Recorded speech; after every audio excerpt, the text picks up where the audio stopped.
right now is to do an intro. Hang on, let me unmute.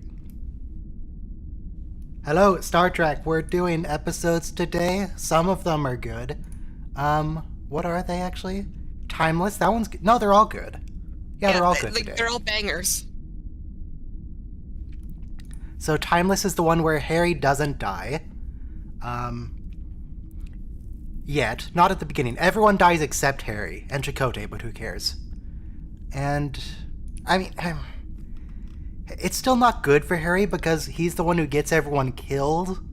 So he has to not go back in time, but send a message back in time to himself to save himself not killing everybody else. Isn't this version of Harry actually married in the future timeline? Maybe. I mean, Chakotay has a girlfriend. I don't remember what Harry's love life is. I do know that Jeri gets a Galaxy-class starship. Good for him. Yeah.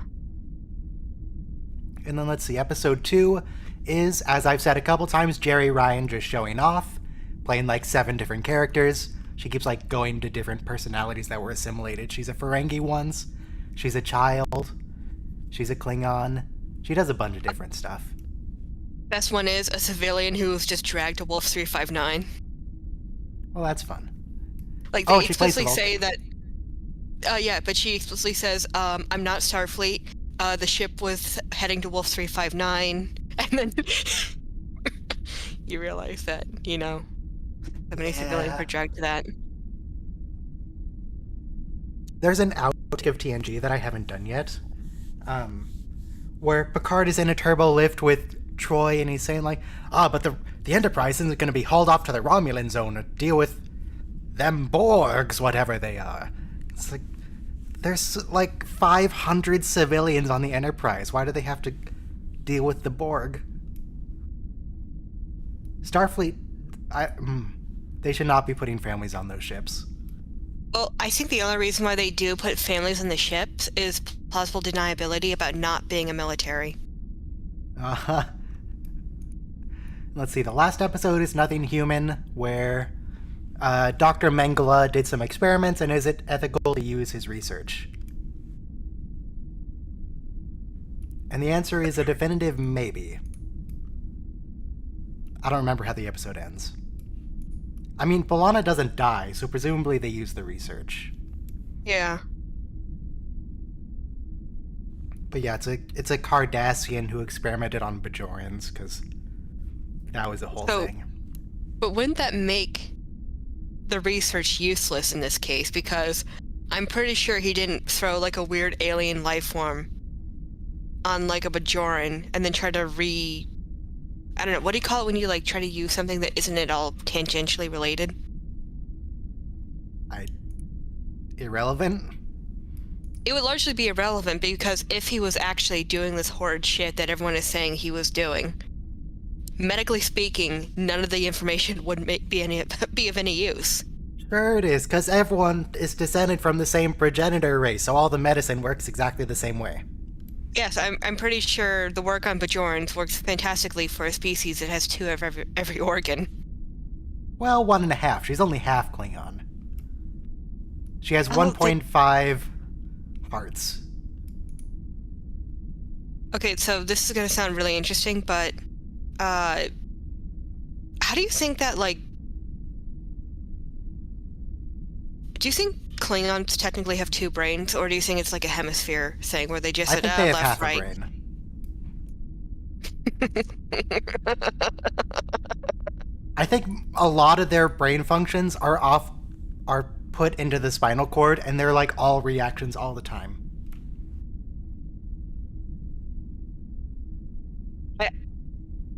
They don't believe in the prefrontal cortex. I was about to say maybe they just have an underdeveloped prefrontal cortex and a highly developed amygdala. Yeah, Klingons aren't known for their brain power. It's not... They just steal other people's stuff. Also, everyone should be ready to press play in 10 seconds. On Timeless, Season 5, Episode 6, in 5, 4, 3, 2, 1, play. Wasn't that the theory about why they had access to a ship that could cloak, but they didn't call it a cloak in Discovery? Is that it was an old Herc ship? I I don't remember. I know by the end they distributed the tech to the rest of the fleet.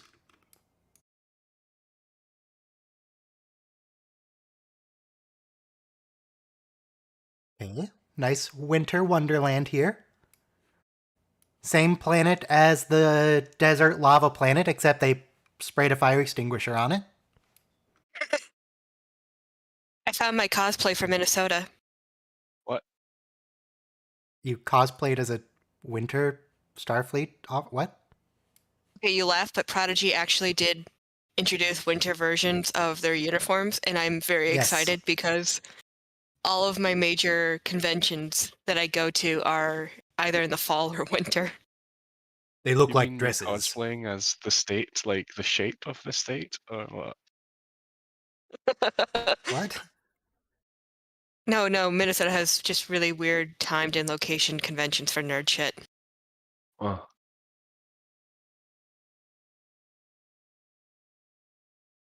The jackets had to be flexible so they don't actually close the whole way. Oh wow, Voyager was buried under exactly 1 inch of really loose snow. How convenient. Yeah, How many years has it lots been of here? fresh stage snow. On Arceus the is ice just planet? across the lake summoning a dead dragon. Well, it's under a foot of ice or something, to be fair. You know, that would have only have taken like 1 year to form. Well, it's But 50. it's been like Well, 40. yeah. It's Yeah, been here that's what I'm saying. There forever. should be way more ice than that. Though this planet, okay, in the intro sequence, there's an ice planet Voyager flies over. I assume that's this one. Is it? Well, it's the only ice planet we see, so I assume yes. Well, They're the ice clearly not in planet in this Andoria. intro sequence didn't get crashed into, did it? They passed They it. get really close to crashing. It's just perspective.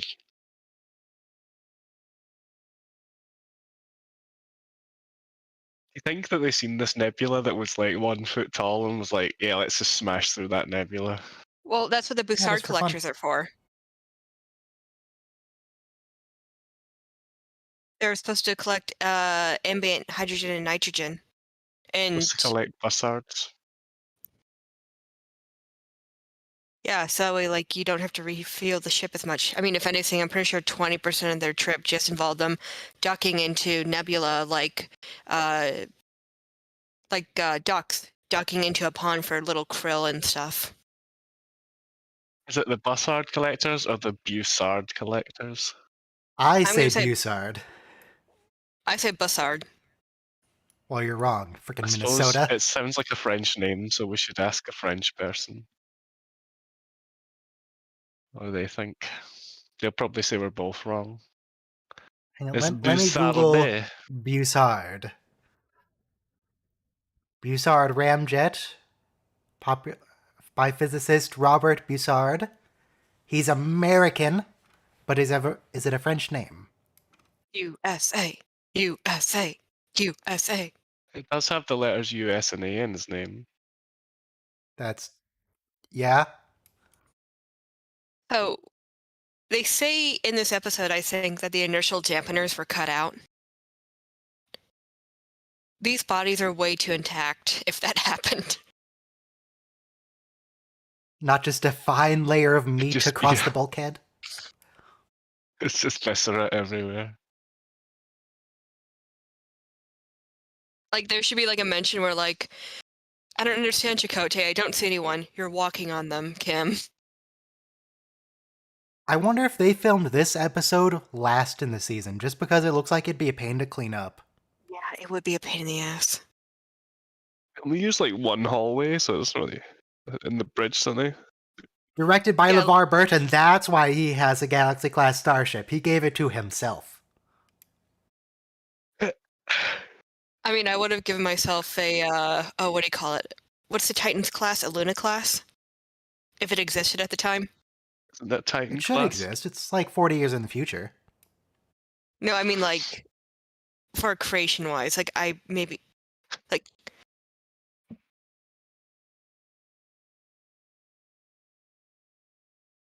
What did they even cover the sets with? Was it actually a fire extinguisher? What did they do?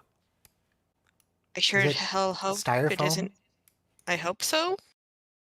Because otherwise it could be asbestos. Asbestos. Spicy flakes. Mm. How do they taste good? No, I just call everything like I shouldn't eat or drink like the forbidden or the spicy.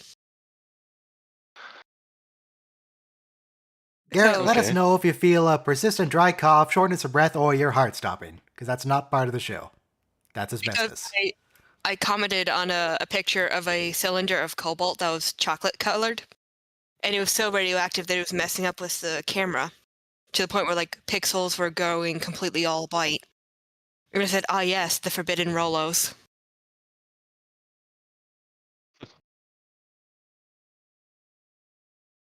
Hey guys. You know what's weird is that the actors actually tended to age better than their characters. With the exception Um, of Will Wheaton. Oh, come on. Is that not fair? I mean, that was a weird idealized version of himself, so Yeah, that's what Will Wheaton could have been. Yeah. But in the TNG area Instead, we especially, got they were just so bad at old person makeup. Everyone looked like they were just dying. about to keel over. Yeah. yeah, all evil admiral makeup. Oh, he goes by Harry now, not Ensign. He's been demoted even further. He was removed. He was put down to cadet. Crewman? Is he not even an officer anymore?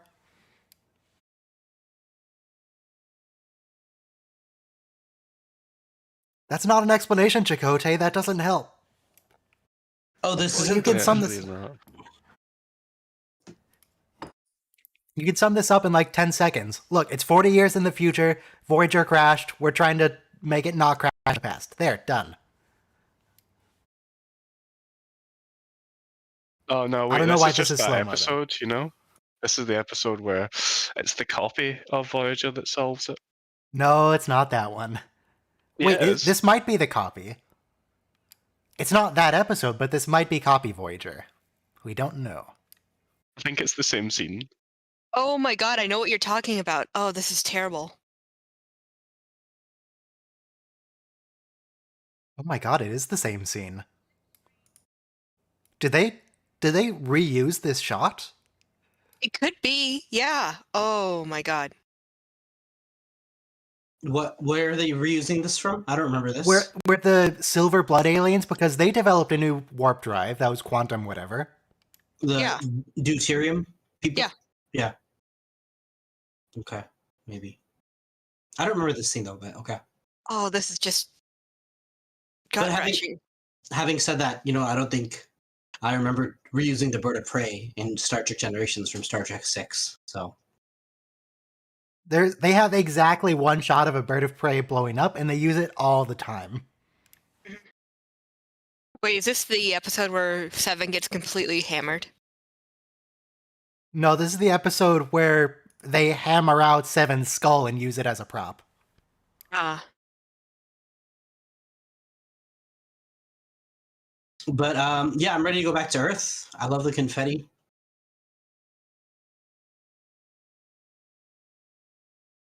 Gross.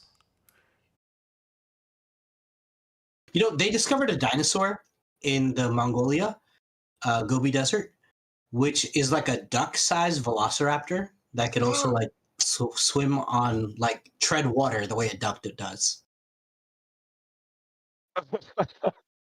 I want 20 of them, if they won't eat me. The fur flies? Oh, yep, no, she is drunk. She seems stoned. It's just a hand. What happened to my fingies? Can you chop a knife through your fingers real fast?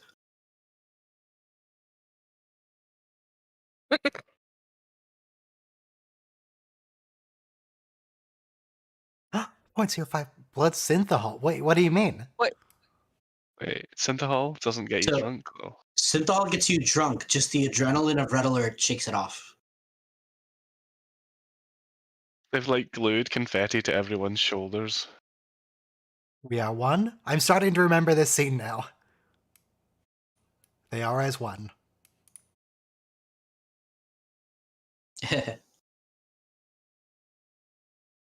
Okay, 7.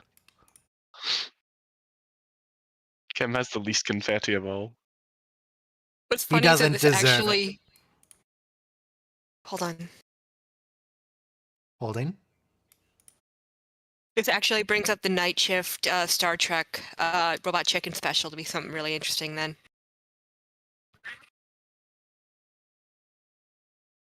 Go on. Why Oh, wouldn't they run a simulation before installing it? In the Robot Chicken, animated special where they have a bunch of voice actors reprise their roles, the night crew defeats the Borg by getting them absolutely hammered during a frat party. If we can get one Borg to party, all Borg will party. I mean, that's pretty much the premise of Unimatrix 01. Sorry, Unimatrix 1, right? That episode, season 7 cliffhanger. Maybe you're thinking about the Hugh episode where they wanted to introduce a logic problem? It's the same thing. It's a fulfillment of the Hugh episode because Admiral Nechayev tells them to infect the Borg with the virus, and here Voyager infects them with the virus. This is the holodeck, right? I'm just wondering where Yeah. Kate is. Console Okay. beeps insistently.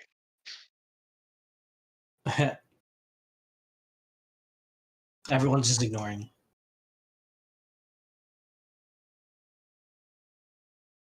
Why are you panicking, Tom? It's just a video game. Relax. It makes you feel it's like being in VR except more. Well, I mean, don't you get anxious too if you're losing in a Dark Souls game? Especially if you were turned into a salamander last time you played Dark Souls.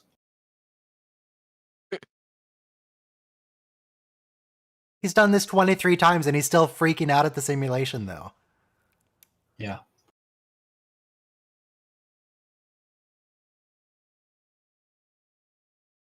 They literally never ran a simulation before installing it?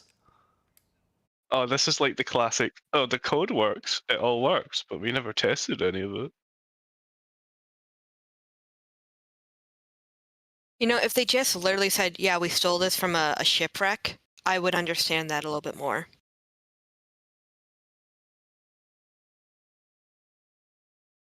No, don't encourage him. He's gonna start getting ideas. And he'll be You see- promoted to Lieutenant Junior grade. Gross. That would be desperate. Starfleet's not that short of officers. I'm just think remembering we- that scene with Nog. It's like, oh, people could call me captain? It's like, Nog, by the time you were in charge, there'd be no one left to call you anything. Except Harry Kim. Do you think the original timeline, Naomi Wildman was a lieutenant before Kim? Yes. I think so. Naomi Wildman started as captain's assistant. That's like lieutenant commander right there.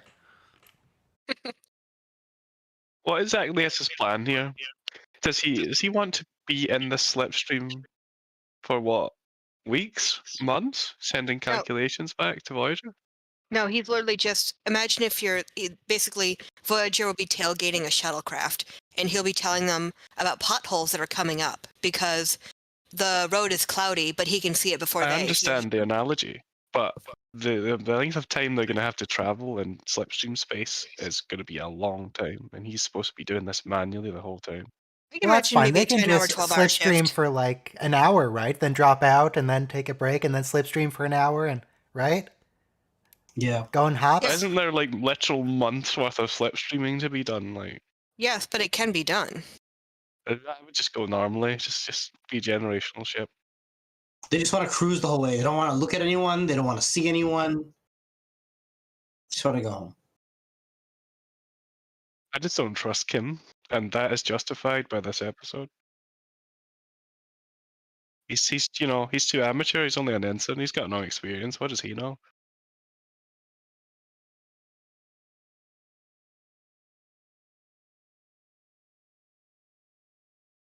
Is tonight a special occasion? Are we sure? Janeway, that's weirdly optimistic. Isn't there like a naval tradition about not jinxing stuff? Yes.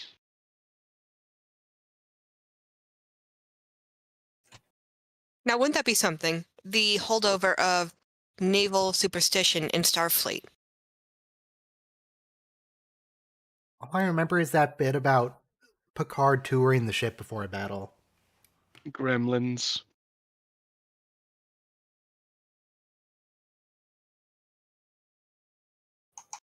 Why do they have 2 cups each? One looks like it's for alcohol, one looks like it's for water. But they don't drink on duty. They're not on duty. Are they not?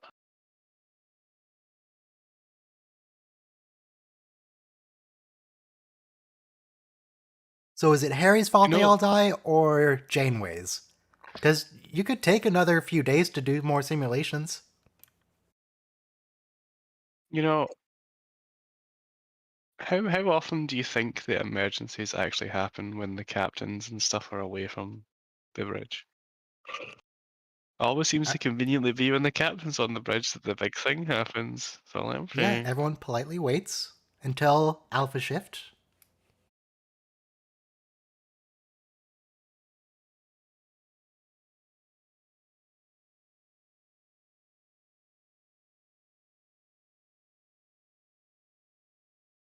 They had the footage of Okay. it at a particular angle, but then the other scene was at a different angle.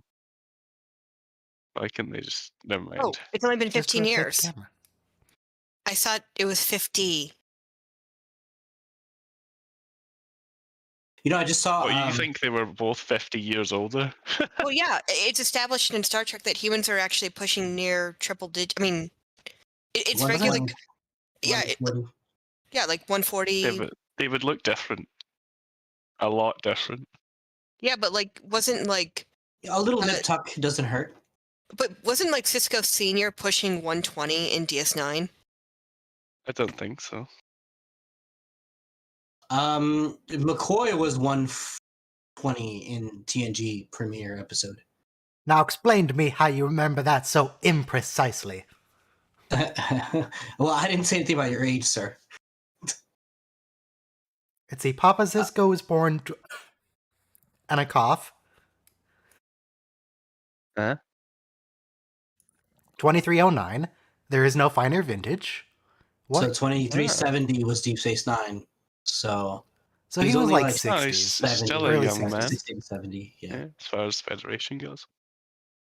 Okay, like still, like he should be having his midlife crisis. But wait, that's what the chef thing is for. That's what he's always done. And Joseph Cisco kind of seemed like he was near death. Like his doctor was... His doctor was like, you'll die. And he's like, no, It's because I will die. Southern cuisine involves just throwing sticks of butter into the pot before you do it. He got a whole new aorta. Yeah. Oh my God, he was dying due to dye-related coronary heart disease. Okay, so that's how. Wait, He who lived so put long. 7 in the tube? If they all died in the crash. They took the body off the ship. It could be Emmett. Maybe Kim was just being a creep. I'm not going to make that joke. Yeah. I was Think gonna say. OJ's aged. They didn't change anything about him whatsoever, except that one little bit of hair that's grey.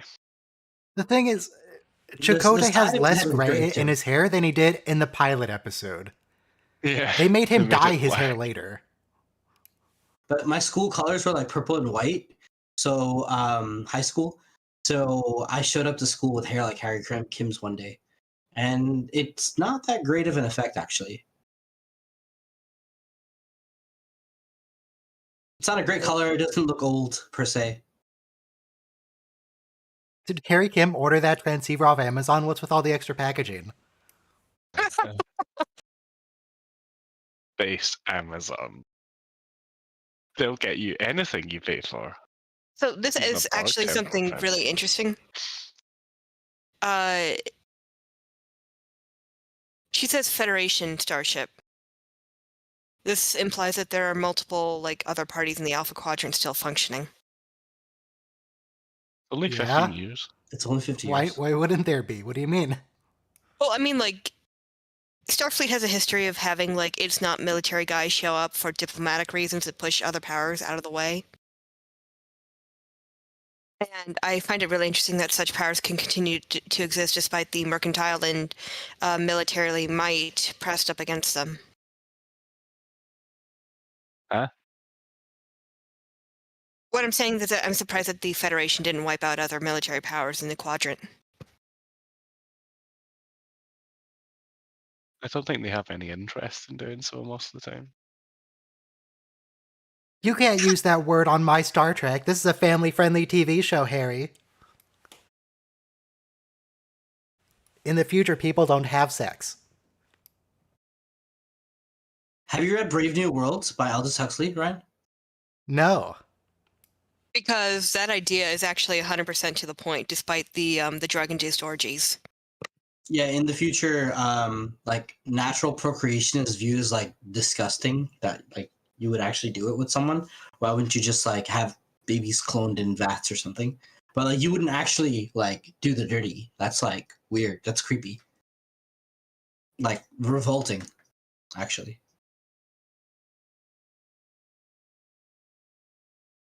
Wait, that's 1984. Brave New World is the test tube babies. Okay, no, but but in Brave New World also though they don't do the sex act. No, they do. There are drug-fueled orgies called Soma. Isn't that only the Native Americans or something? Or No, that's okay. a pastime for the Yeah, they watch people do the dirty. But the thing is, but what I'm saying is though, like, fine, they may have like some kind of event like that. But what I'm saying is, though, they're not. No one's. You're not expected to like do it. That's too biological. Because you know, okay, so there was a movie from the '60s called Duran Duran, which played off of that. It just showed a future like we all go to spaceships, but like when you ask them when they meet an astronaut from like our time, he's like, all right, let's have sex with like the sexy astronaut, and she's like, what is that? I don't even know what that is. So he has to show her like why the animal way of procreating is superior to the technological way.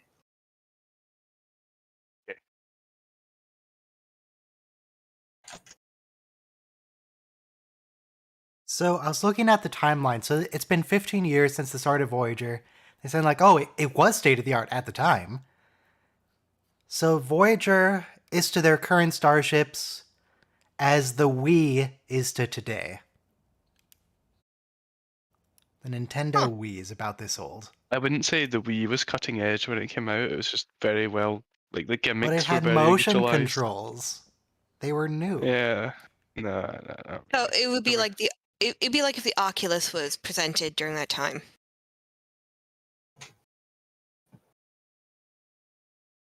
Cutting edge is not the words I would use to describe any Nintendo. I mean, at one point it was. Yeah, like the Game Boy Advance SP.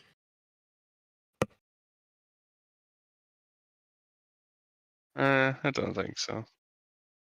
Oh, by the way, I'm sorry. The film was called Barbarella, starring Jane Fonda, and the spaceship she was in was called Duran Duran.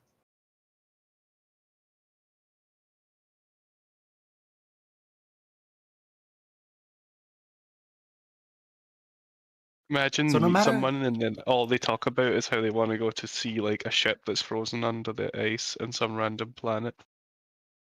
Which will mean they never meet. Yeah. No matter how this goes, she's losing her boyfriend, 100%. They either die or never meet. Rip. Does she hate him that much? She'll go to any lengths to never have Chakotay in her life. So there's Seven Skull. Oh my god! That's what I was talking about before. Holy shit! I mean, she's dead, so what difference You does didn't it remember the skull part? Everyone loves No. seeing Seven's eye ripped out of her body. But wait, no, we don't do that in old Star Trek. That's only a new Star Trek thing. make? He's dead already. One of them was dead already. Hey, Holy shit! Alas, poor Seven, I hardly knew ye.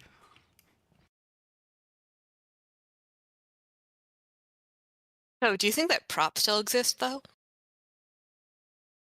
I mean, it kind of looks. Well. Maybe. It might have been auctioned off. Because can you imagine some guy who works in prosthetics has it as a paperweight in his office? hey, so, sorry to backtrack.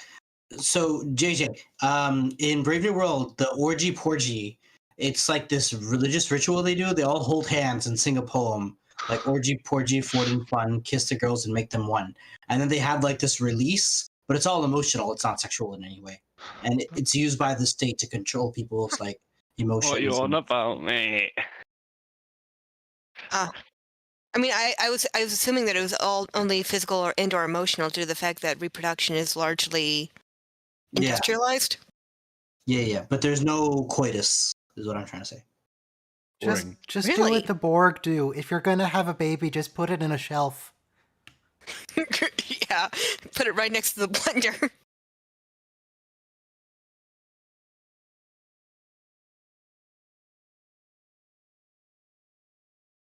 Good to know, Doc. Thanks.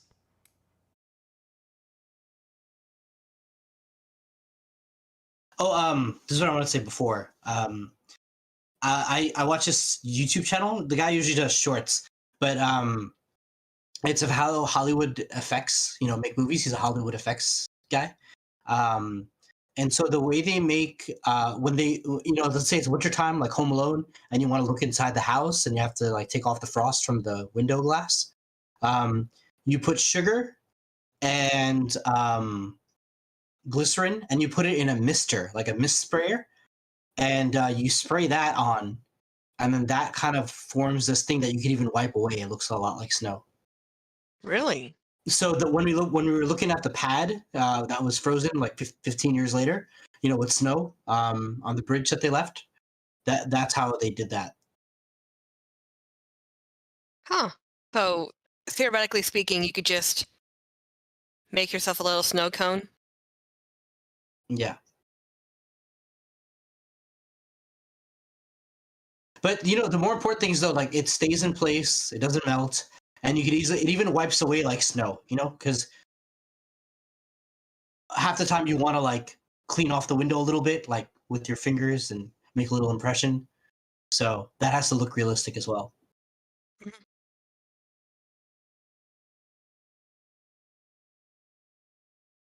They're still in the Delta Quadrant, right? Where they crashed? Yes, if they found Voyager, they're either in Yeah. the Delta Quadrant or they're halfway to the Alpha Quadrant. How did the Delta Flyer get there? Maybe an upgrade?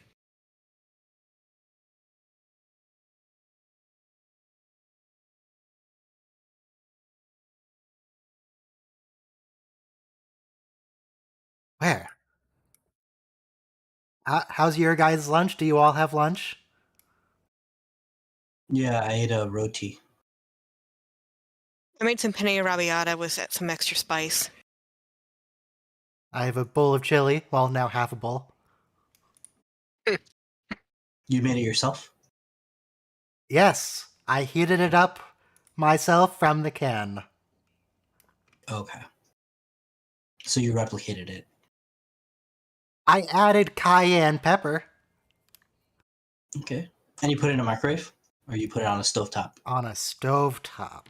Okay. That's good. That's fine. That's respectable.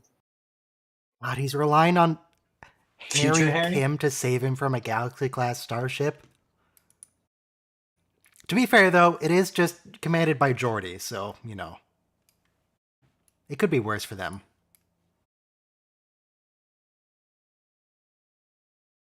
Oh, he's wearing the first contact uniform. And he has artificial eyes. Yeah, but that was established in first contact as well, right? New comm badge. I'm not sure I like the new comm badge. That's from the Tomalak episode. Yeah. You know, it's weird Ambassador how Tomalak. Yeah. it's weird how that episode actually predicted like a ton of things that actually ended up happening. For sure. I mean, yeah. Yes, it made great predictions in the line of the prop department saving money. No, I mean like Ferengi actually joining Starfleet, Klingons actually as full-on members, a lot more of them, a lot more alien species on the bridge. Yeah, Cardassians even. Oh yeah, there was that one Cardassian lieutenant. I think I remember the helm, but yeah. Yeah, it was interesting because in beta canon, like a couple of those gray-skinned freaks ended up going into Starfleet. You know, I get a little ashy sometimes, so I might take that personal. Are you a Cardi? I just Are you get a ashy. Cardassian? I just get gray skinned. You should moisturize more. I like my gray skin. I don't think anyone's skin is supposed to be gray. That doesn't sound right. No, it's not supposed to be great. But in theory, if you take graphite and just put it on your skin, it might stay on. Why would you put graphite on your skin? Cardassian solidarity.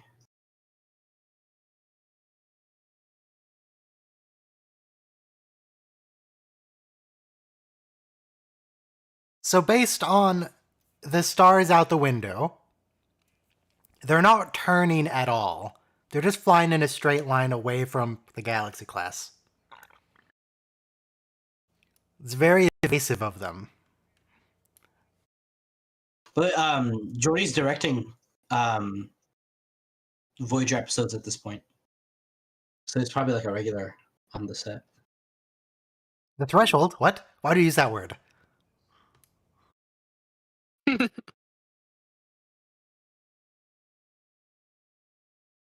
Look, on Voyager, they're just not allowed to use the word threshold anymore. They can't. That's what I'm saying. Paris has nothing to worry about transwarp. He's been there and back. Like, he's the pioneer. Is he like vaccinated against turning into a salamander, or I mean, you'd does he think need the so treatment every because time? I He has think natural he immunity. and the captain would.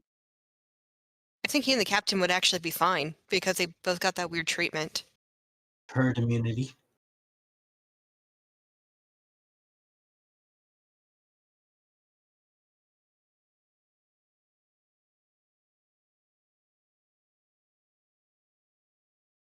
I can't believe last week was the episode where, well, the week before was the episode where Neelix was lying to Naomi Wildman. Some About kind how- of overload in the quantum matrix. So I have a question. They took that out of Seven's skull? Yeah. What's the question? then? What? Yeah. How much gray matter do you think Seven actually has? If based off that prop that we're seeing right now. Maybe there's just more It's pressure like- inside her head. And she's the same as we do. Because, yeah, that can't be like a full half of her skull, because it's really small. 'Cause I can see it being a large of the orbit in the maxilla, but I'm not. So they could have just made Seven like Data in Time's Arrow, just like have a head of Seven sitting there for all its information effect. I mean, her nanoprobes bring things to life, so there could have been like a horror story where like they had to go do a Resident Evil 8 and collect the body parts of Seven to put her back together. Janeway has a lot of faith in Harry. He must have figured out a way to interface with their systems. Are we sure? Harry? Well, he is the Wunderkind who has an eidetic memory, if you remember season 1. Freaking Harry. Yeah, like didn't his mom push him to be like the best clarinet player too? Yeah, he had the the standard upbringing. Yeah. Chinese mother. He resented her for that. Oh no, I was making I was making fun of my own childhood. What are you talking about? Hey, I'm Asian. I know how Asian parents are. There's like if you get below a 95, you're getting the belt. Is that an Indian stereotype? That I've never heard that. If I This got below a 90, my parents Yeah. took away my books. But then how are you supposed to? Get smart. No, I lost my Oh no, music album those that are I loved so much that for failing an English exam with a 70, because 75 was passing for the advanced class. It's not even oh 65. no, So like no, if you my got a parents got 70 rid out of of the my. exam, you got a phone call home, and that was like the beginning of the end for my parents. Yes, Josie. Your parents were. Yeah, they just got rid of my reading for fun books. Oh, okay. It's nice we get Oh, to see the Galaxy class. What that's a Challenger, right? Yeah, I was trying to look at the registry to see if it actually says Challenger on it, but it was moving too fast and it was too blurry. And Gotcha. Obviously the Challenger had exploded in '86, and this is like '99, I think. 2386. No, 1986. The USS Challenger. But it's right here. It's the 2300s. Ha ha ha ha.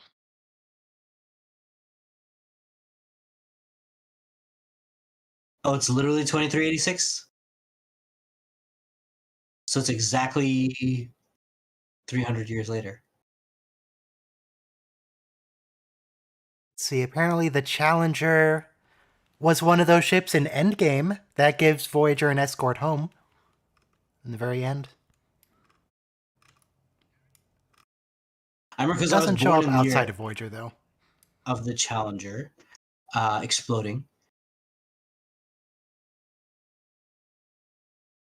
But then in 2005, the Space Shuttle Columbia blew up. So that was kind of like another. And I was working at a news channel at the time. So that was like, wow, live TV is being interrupted because live TV just happened.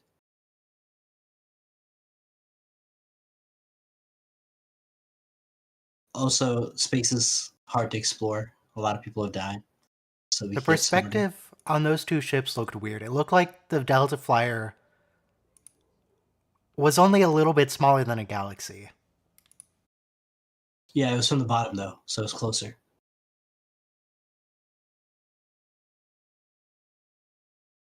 See, this is what you get. You don't have Harry do this. Get literally anyone else. Harry and Chakotay? Oh, this was directed by LeVar Burton. That's why it looks Yes. that way. Okay. I don't know But if we could said we that get, before. like, Good Data do this?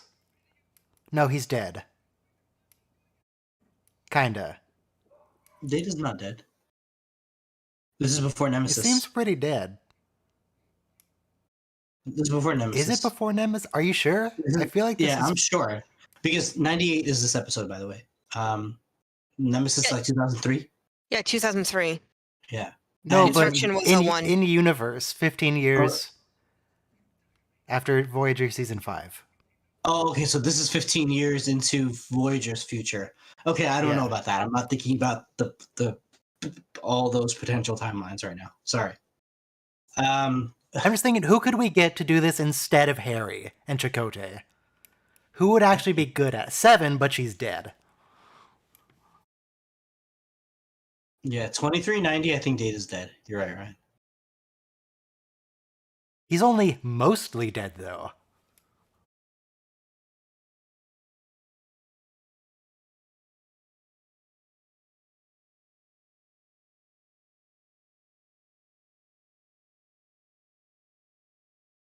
He's a doctor, not a battery. You can't use him.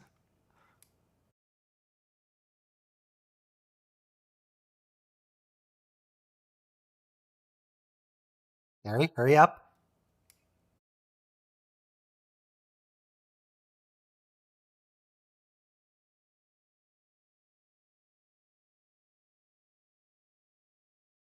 So much suspense. Sorry, how did Chakotay get a girlfriend? I don't. I mean, he's a handsome enough man, Yeah. but he we is just never, Chakotay. we never emphasized that aspect of him. This is why I thought she was like Harry's significant other, so I was like, how did that happen? You and Harry? What? No, I thought the woman was Harry's significant other, so I was wondering Oh. how did that happen? Yeah, no, Harry. No, not No, Harry. Harry's still. No matter how many alternate timelines there are, Harry's always single. I mean, he has a girlfriend on Earth, Libby, but you know. Yeah.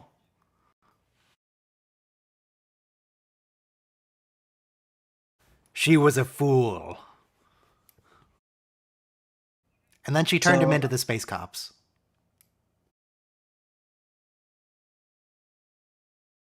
So the same way the Borg Queen is able to computate, yeah, Seven is able to talk to different alternate realities. Don't you ma'am her.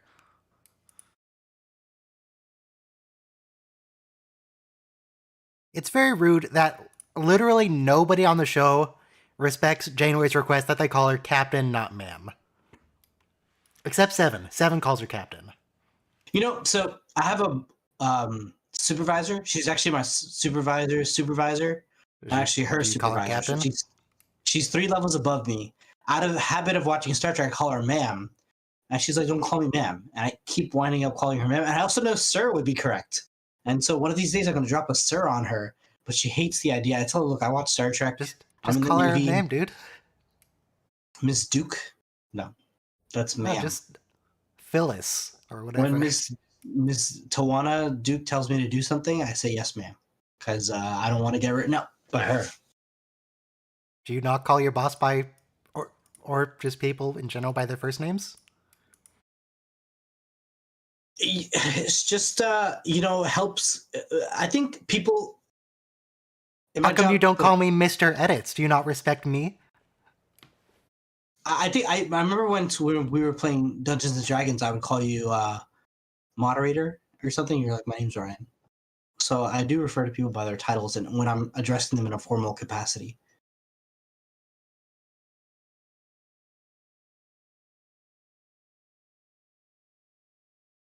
JJ, do doctors require you to use Mr., Miss surname? It depends. Some of them are the surgeons. They're like the jocks of the medical world, so they will. It varies.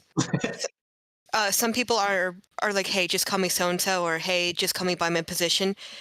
Some people want the full ass, call me Doctor so and so. Do you call any always- of them just Doc? Considering the fact that there is at least an anesthesiologist and a regular surgeon, calling one of them doc would lead to confusion. In college, I always address my professors as professor. The only time I ever had a professor say, call me by my first name, I intentionally did not call her that because I hated her guts. Okay. But really, only one. Literally every professor I ever had went by their first name. So One who of my programmed astronomy Seven? professors was Ryan. I think we figure out who did the talking to Seven's head. And Yeah, I think it was. Harry. They figured it It's out. It was Harry. future Harry. The other Harry. Okay. Because he was the one talking to the computer the longest. Yeah. Hey, ask her out on a date, man. Don't be shy. Just do it. Should have shoot your shot, man, 15 years in the future. No, that's not what you want to say. Get the guts to ask her out. Ask her on a Friday so you don't have to see her till Monday. If she says no. So my hope is that next episode we'll see a change in Harry, and that he looks at future himself and he's like, "Yeah, I should do that hairstyle. That seems good." Ooh, that would have been fun. I think he can rock it. That's it? No other advice for your younger self? What a... Anyway, let me shut up. I can't even begin to tell you all the things I tell myself. Yeah, no, it's done. The episode's over. Okay. So what's the next episode? Infinite Regress. It's pretty good. Let me change the title and start the countdown. You know, I rewatched. I was sick with COVID for the past 3-4 days, and Oh, samesies. Oh, cool. You sound great though. I'm glad you feel you're not terminal. Is this your first time having it, or did it? Yeah, but go on with your story though. It's my second time for the ride, so I knew what I was signing up for, and it was more moderate. So I rewatched the Skywalker saga because, you know, like toxic with Andor, the toxic fandom has had to like eat a humble pie. And so like they're like, oh wow, Andor is great, and like, you know, Disney doesn't suck, and you know, just because we have so anyway, yeah, and so actually there's some really insightful stuff about how Andor is about like revolution and war. Really cool. Especially since it's a prequel of a prequel. Hang But I on, said, let me press watch- play in 5, 4, 3, 2, 1, 0. But I decided to rewatch the Skywalker saga because I said, you know what, let me see what the toxic fandom was complaining about. Because I really watched those films once. I never bothered going back to them again. You know, I'm not even that huge of a Star Wars fan. And they're actually great films. I really like them. I just can't get over the fact that Palpatine's message to the galaxy is only revealed in Fortnite. It's just, that's too much. What was the message? Yeah, I don't remember. You can find it on YouTube if you search like Palpatine message Fortnite. That's funny. That's no. Oh God. I think an issue for me with Disney right now is just the rampant commercialization. Because the only reason that porgs were made was to sell a plushie. Porg? The weird pug things. Yeah, from the Skywalker planet, the Jedi Yeah. planet. Okay. Yeah, I mean, you know, it's really funny. I don't know if you knew this, but George Lucas in the original Star Wars, well, Seven's acting like a pregnant woman looking for some kind of nutrients. Dirt. What kind of pregnant women are you around, dude? Wasn't Kess eating dirt at one point because she was pregnant? Yes. That's Yes, what she I'm had thinking about. Yeah, she had a nitrogen deficiency. Which many pregnant women do, so they have an instinct to eat dirt. And here she's being a Klingon. Oh, okay, quite literally. Yeah, this is going to be a recurring thing. Whenever Seven is in an alternate state, the reflections are always the person that she's representing. So, like when we get to her Kadiscot game with Naomi Wildman, Sub-Unit Events and Samantha Wildman, her reflection is of a little kid. I never noticed that before. I just kind of zone out when I watch the opening thingamajig. Jeri Ryan does a great job playing Klingon here. Like, she's fierce and aggressive, and Just wait till we get to her as a Ferengi. Yeah. What's funny is that she has a really great cadence, but it's the physicality of what she's doing. yeah. Actually yeah. This episode is just 40 minutes of Jeri Ryan showing off. Snarling like a Klingon. No, just when you see her do a Ferengi, watch her hands because it's actually really fascinating. Like she's doing old TNG Ferengi hand thingamajigs. No way. I don't even know what episode you're talking about. Yeah. But Watch I look the forward last. to it. Yeah. So she's doing Last Outpost body mechanics right there. Yeah. No, I recently watched The Last Outpost. They allow their females to wear clothes. You know. So I found the text of Palpatine's speech. The whole thing is like 3 sentences. It's, "At last, the work of generations is complete. The great error is corrected. The day of victory is at hand. The day of revenge. The day of the Sith." And that's it. What does that even mean, Palpy? What are you talking about? I mean, there's definitely a problem that like they switched up directors, and they didn't think about that too much. But there's not even that much discontinuity. Like the Force has always drawn those two together, Ren and Ray and Kylo Ren. And we learned some new things, powers about the Force, like the ability to appear when you're not there. I mean, despite the weird way it was shot, I kind of liked how they introduced the more spooky side of the Force. Like, it doesn't work as a science, it's literally more esoteric. I do not fear the spooky side as you do.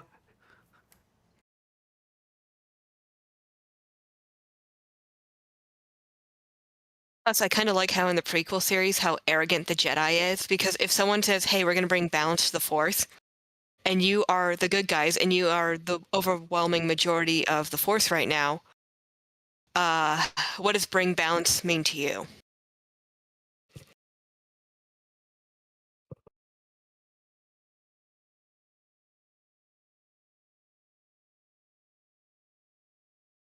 I'm surprised Neelix needs permission to replicate a lock. Okay, I love this. This camera work right here is absolutely Yes. fantastic. And it was done in only one take.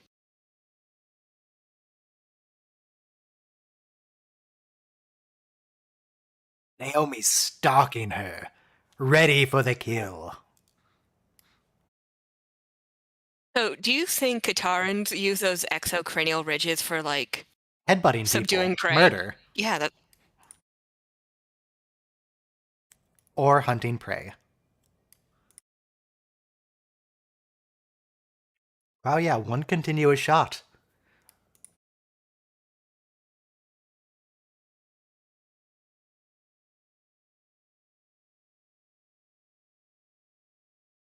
Who said the thing?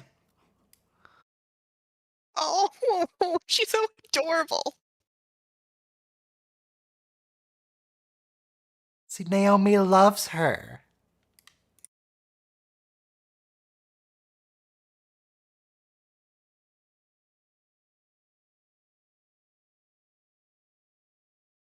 So Naomi, like, sees her as a role model, which I'm not sure is healthy. No, this child will have to live her entire life in the Delta Quadrant. There's no normal.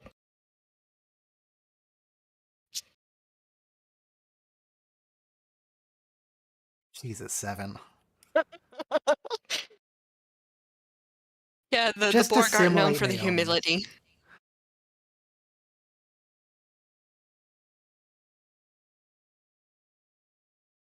So, I have She's a already question. accelerated growth. She's like 1 year old. So, Seven's like 23, yet has the body of a 23-year-old, yet went through a maturation chamber, presumably. Does being Borgs retard the aging process? How do we know she was in a maturation chamber? Because I'm pretty sure slapping Borg components on like a 9-year-old wouldn't be efficient. It's implied they assimilate cats and dogs. So I don't think you have to grow them to like, goldfish carp size.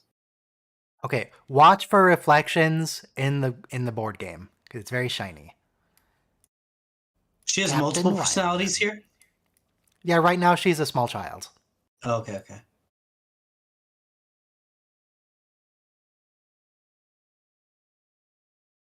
Child. Oh, wow. So I assume what they did. I don't think they ever show 7 Oh, she interacting looks with human, the board right? In the from that reflection, angle. right? Yeah. I don't think we ever see 7 touching the board while we see the reflection. So I assume it's just like a split screen. Oh. So she has 12 siblings. That's far outside the human norm for like the 25th century. Do you think she was like a space Mormon? Mm-hmm.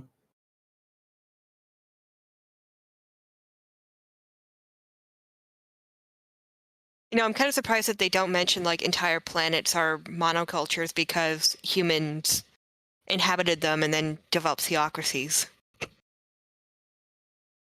Mm-hmm. But I mean, just a Or Reflection caveat. 7. There's plenty of schisms in a theocracy, so it wouldn't be even monoculture, because even religion splits off into different religions. Isn't like the whole Jedi Sith thing just Byzantine Roman Catholic? Sorry, Greek Orthodox.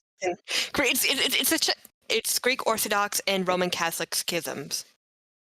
But you drag the rest of the galaxy into your war. There's a lot going on, but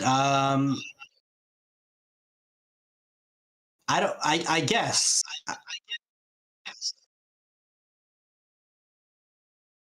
just those two religions are kind of really close. Like, if you go to a Catholic church service and an Orthodox church service, you have the priest. He puts the wafer on your tongue. You drink the wine.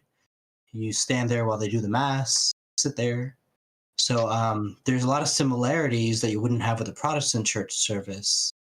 But So Jedi to an and Sith are outsider, they look the same, but to people on the inside, it's like, no, those are completely different people. What are you talking about? like they don't even have valid Eucharists. What are you talking about? Yeah. In Star Wars Knights of the Old Republic 1, there's this big war between Jedi and Sith because it's Star Wars and that's what they do. In Knights of the Old Republic 2, you talk to some random people about the war, and they're like, oh god, it was just that Jedi Civil War, stupid Jedis. Your character goes, no, it wasn't the Jedi Civil War, it was the Jedi against the Sith. And they go, nobody cares, they're all the same. To the outside, the Jedi and the Sith, they look like the same thing. They're just space wizards who disagree a little bit about their religion. Did she just insinuate that Tom was... Yeah.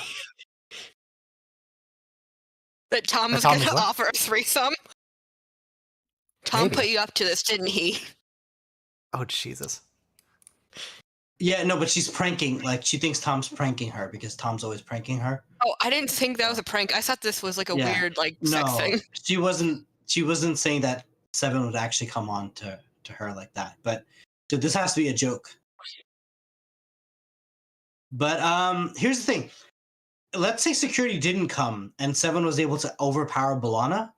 So she says you'd make a fine mate. She was about to like get on top of her. And so it would have been like a...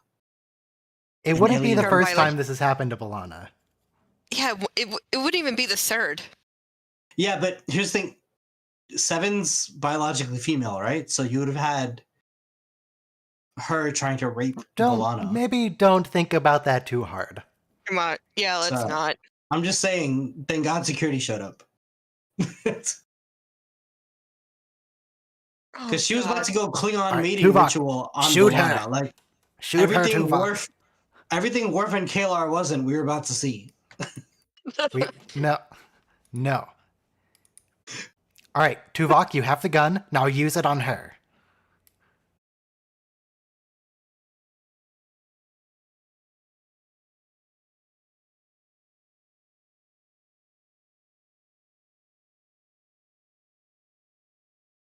Oh, How did someone in the Vulcan High Command get assimilated? possibly they were in the area and they got called to Wolf 359. Or they might have been in a shuttle going to a conference.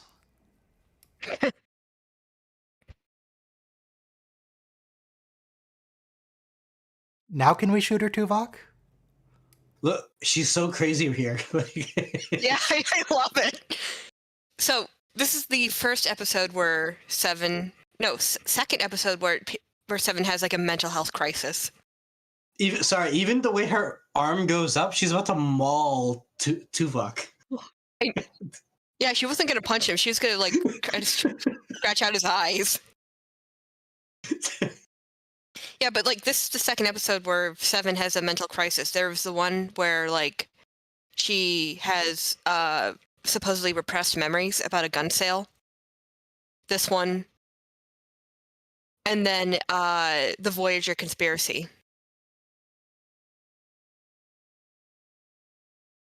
Trying to make out the species. There was a Cardassian, a Bajoran, a Klingon, a Bolian. No, A Ferengi.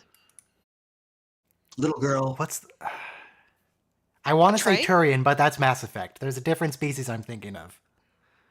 Starts Give me with a a T. Could have been Vidian, something like that, like a total leather face. There's a Star Trek species that starts with T but I don't remember what they are. Terray. Okay, that could either be a Terray. A Terray, that could be a Tellarite or a Tellarian.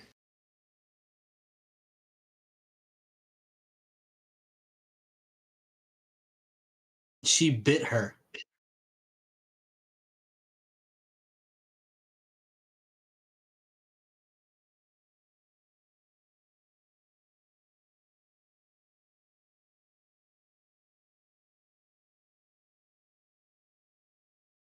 Gross.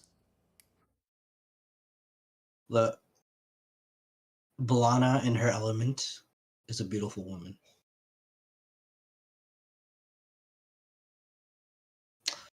So this is classic Trek thing. The computer knows your brainwaves.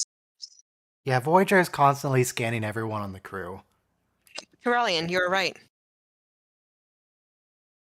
And they can tell what species your brainwave is, too. And your brainwaves look just like audio waves. Isn't that interesting?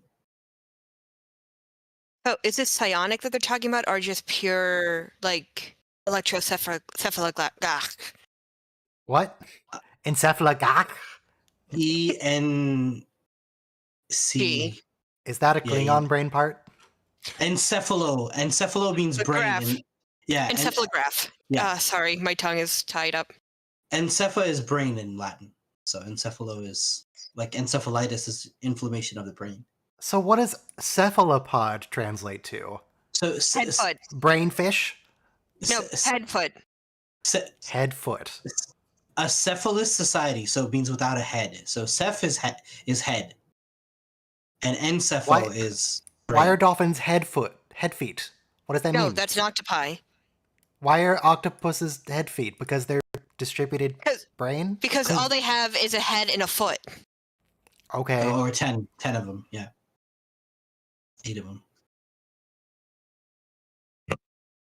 But in African history class in college, we learned that there were acephalous societies. They didn't have a tribal many tribes didn't have a chief as we would think of, and they had like rotating committees and things like that. They didn't even have standing armies. They just had rotating assignments to They take it in turns to act as a sort of executive officer of the week, but all the decisions of that officer must be ratified at a special bi-weekly meeting. How'd that work out for them? In Monty Python or in Africa? Africa. Because I'm like genuinely curious. Yeah, no, so I mean, like, you can actually have a giant society of millions of people that don't need a head of state. And they had women-led societies. And these empires even lasted like over 1,000 years. So it's very interesting to think of like people ruling themselves differently than the way we think of as a king with a line of succession. Well, I mean, does anyone else kind of wish that Seven kept that painting or picture near her regeneration tube from like then on? She should. It would have been really cute. Yeah, that basically sounds like what Greece did. They were just full direct democracy for a while. Yeah. Yeah. That was preceded though by the 40 tyrants. But yeah. Well, no, that was interrupted. There was a little tyranny sprinkled in there, but for a little bit there was some direct democracy. You can have some tyranny as a trait. Yeah.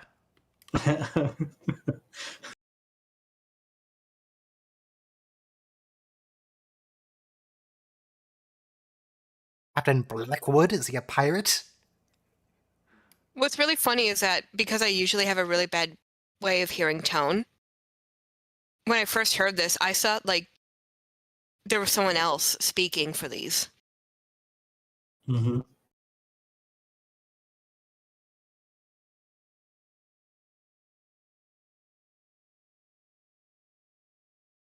Hey, whatever.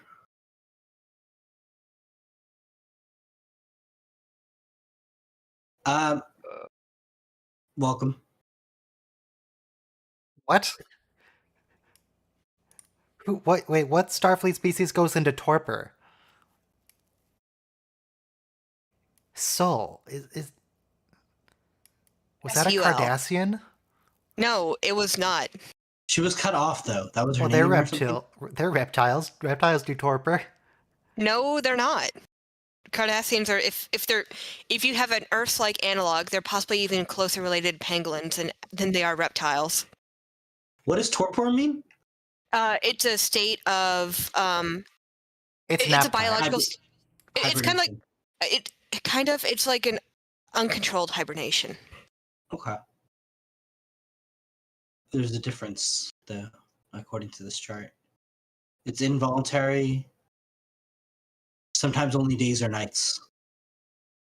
Mhm. Oh. All right, we found the vinculum. I vote torpedo.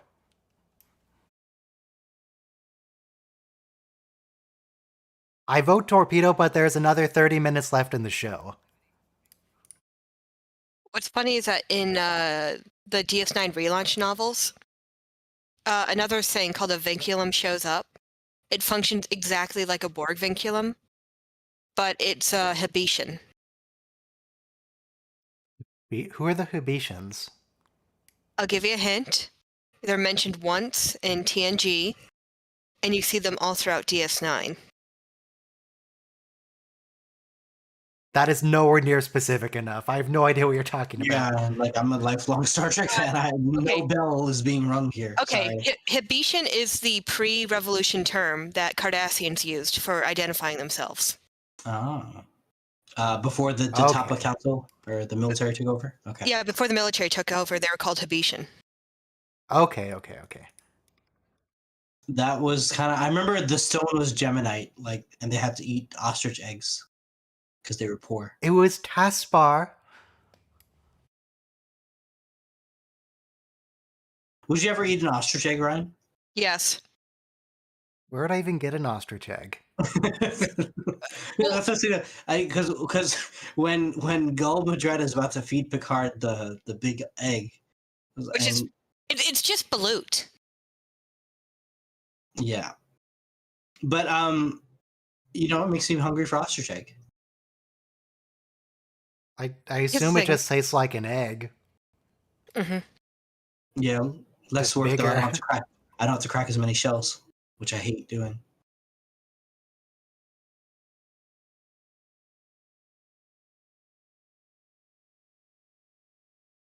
Did they say why we're not just doing torpedo? But 'Cause here's I feel like torpedo solves everything. What's really messed up is these are the people Seven assimilated. So Yeah. it's like, yeah, that's what they said when they were in the regeneration chamber. Like that's why she has access to their personal logs and stuff.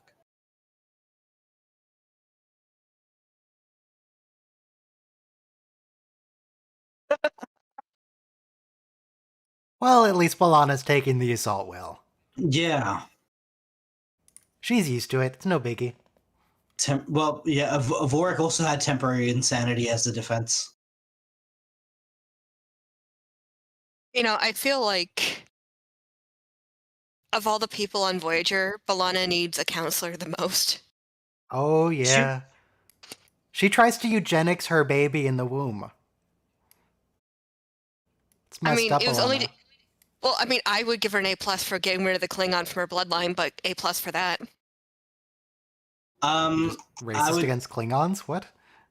I feel like she did good therapy in the Barge of the Dead episode. Like she got over her mommy issues and her daddy issues.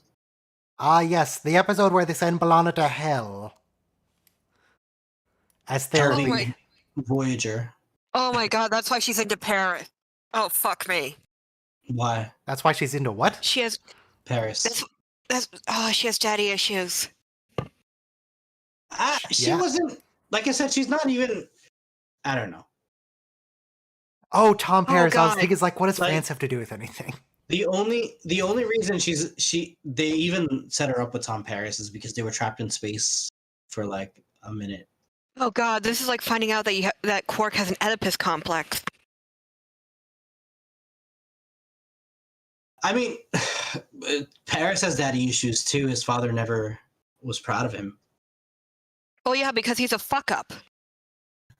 Listen, we all make mistakes. He was in the wrong place at the wrong time. We all commit the occasional light treason. We were all there on January 6th. Yes. Yes, watch your Ferengi. hands. Oh, okay. This is what you guys are talking about. Yeah. This was great. What are you doing, Jeri? This is the best. The She really lean. wants to haggle with Janeway. You're right, and this is so out of season 1. Farpoint. No, watch her hands when she does a crouch. It's absolutely fascinating. Even the inflection in her voice is like so offended.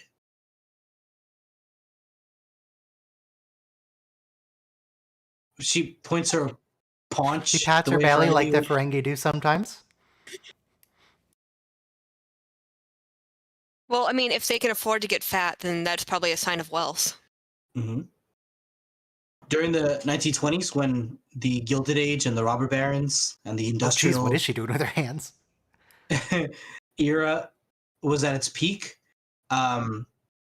really fat men were like attractive, right? Because if you were a robber baron, you know, you could just eat and eat and eat and eat, and it was a sign of good wealth. She's so entrepreneurial. She like wants to sell everything. What's with the dog? I'm house sitting again.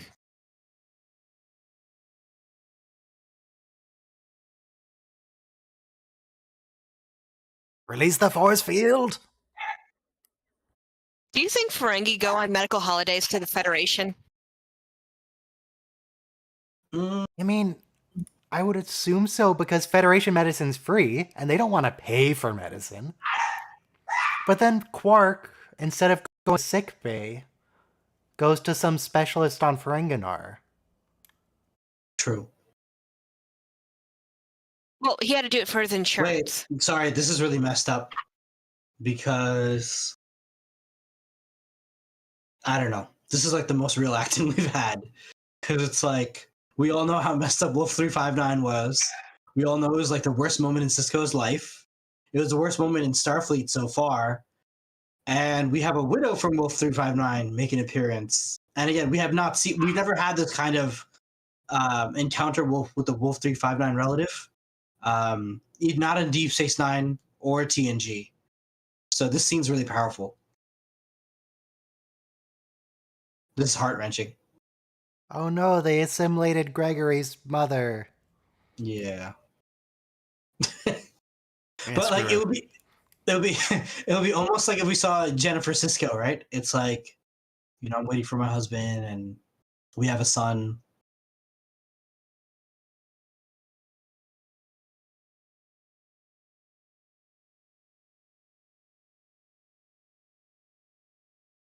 I think it was like as far as plot and referencing the plot goes, that was really great and upsetting. Anyway, we don't know Gregory was lost in the Borg attack. We just know Greg's mom was lost in a Borg attack. Greg might be fine.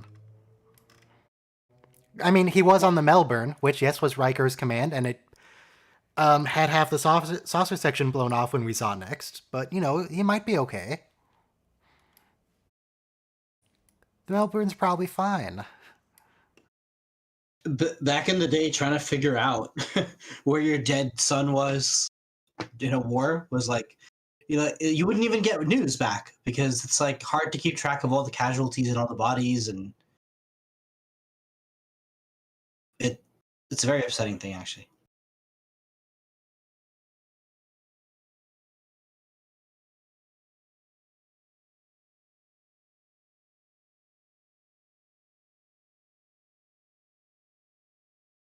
What if we eject the vinculum into space and use a torpedo?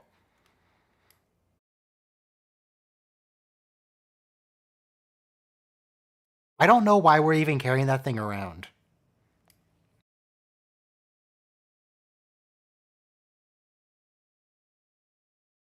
Manicurist.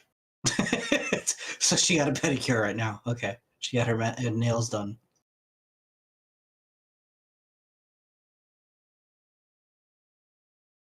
Yeah, I'm getting emotionally exhausted as well. Sorry. The only bullying we've heard about that's not a barber is now a manicurist.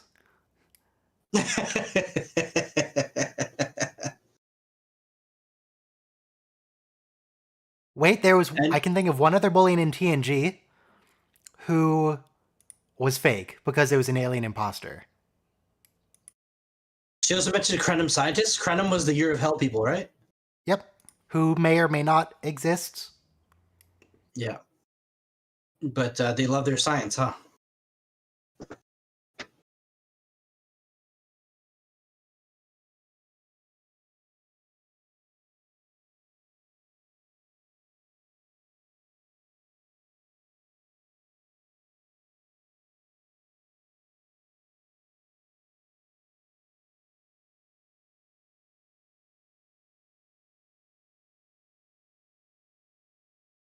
Why is this thing next to the warp core? Well, I I mean, think- if Warp and Geordi could test phasers right in front of the warp core, why not? It's too tall to be anywhere else in the ship. It could be in a cargo bay. Or in space in pieces because of a torpedo. True.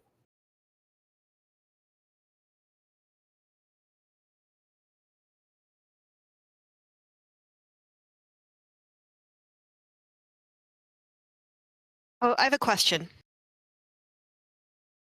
Yes. Fortunately, my grandmother is still with me. Unfortunately, she gave me carte blanche $75 and told me to go buy something for Christmas for myself. The problem Okay. is, I'm happy enough as it is, and I don't want to just go buy something. Would I be morally in the right to pretend that I bought a video game that I already own? Sure. Are they Put it using in a- Borg designations? Put it now? in a high interest savings account. By the time you retire, you'll have $85.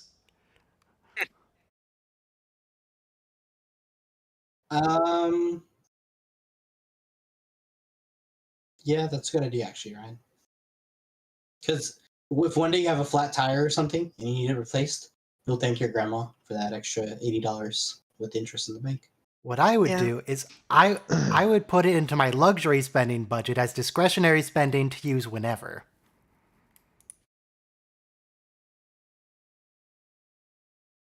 So, is psionics or telepathy still considered a spooky science in TNG, or is it kind of already known? I mean, people are very familiar with it. They have multiple telepathic species in the Federation. Like something I realized later, Tuvok Tupac. does telepathy with two people at once in a future episode. I think it's He Janeway and acts Cass. as a bridge for. Yeah, but that's pretty Yeah. powerful telepathy we don't see before I noticed.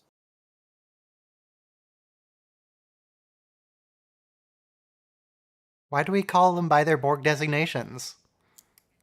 It's rude. We don't know their actual name.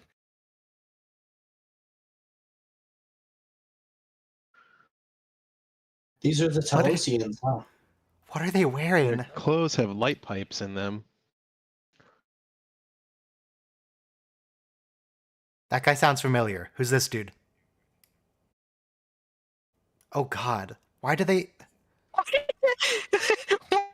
What's jutting out of their What the head? fuck is up with their head? Why are they wearing tarps? It looks like a soldering iron. No, you know From Beyond.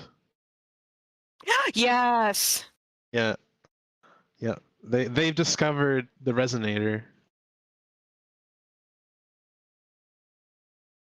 Hey, Robo.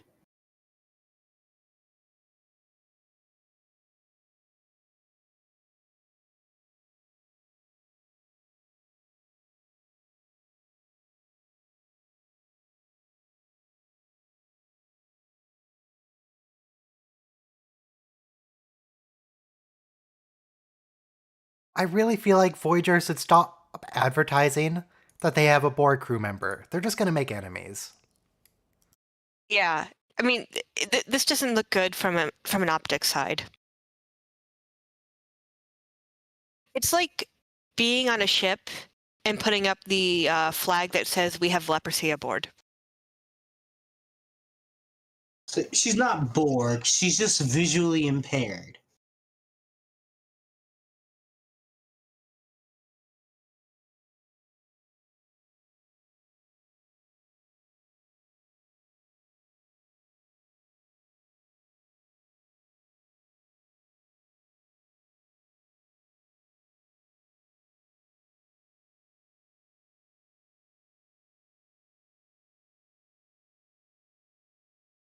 So they're wearing regular uniforms underneath their tarps. So is the plastic just a like an Maybe it's old person trying to PPE? protect their furniture?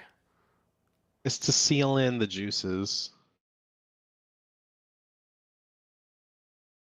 The What if it was a PPE? blue outfit was one of my favorite 7 of 9 costumes. When I first saw this, I thought maybe they were saying like, hey, she's going to become like a proper uniformed officer eventually. Oh. And I was so disappointed. No. We have to No, wait to we Star haven't Trek saw to Picard for that. that. Not if Rick Berman has anything to say about it. It's cool she got to Didn't- have fun this episode. Because didn't like the poor designing of the cat suit actually cut off her carotid artery? I think it it was was really bad. tight, and she passed out. I don't know if it was the cat suit or if it was the Borg costume, though. The Borg catsuit. Because they very much did not just put her in regular Borg attire. Right.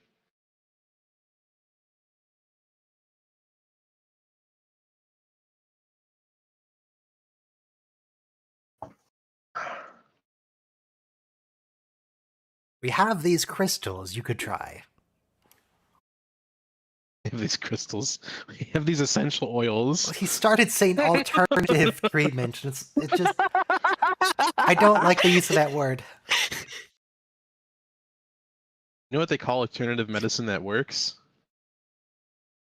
Medicine. Complementary Medicine. medication? Oh.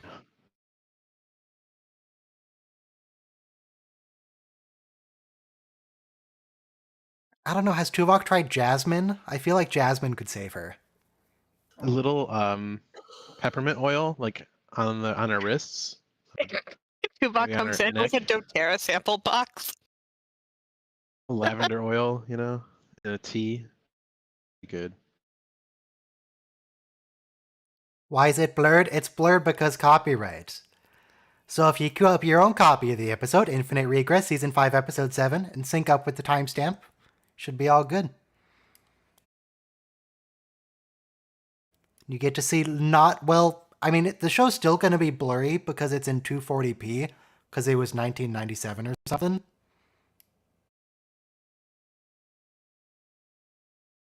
Not much I can do about that. Why is she Are you doing sure all it's the not voices? 640 I by forget what 480? this episode is for. I think it's Sorry. actually 480, but it's bad anyway. Argos is really quiet for me. Or is that just me? A little bit. What happening in this episode?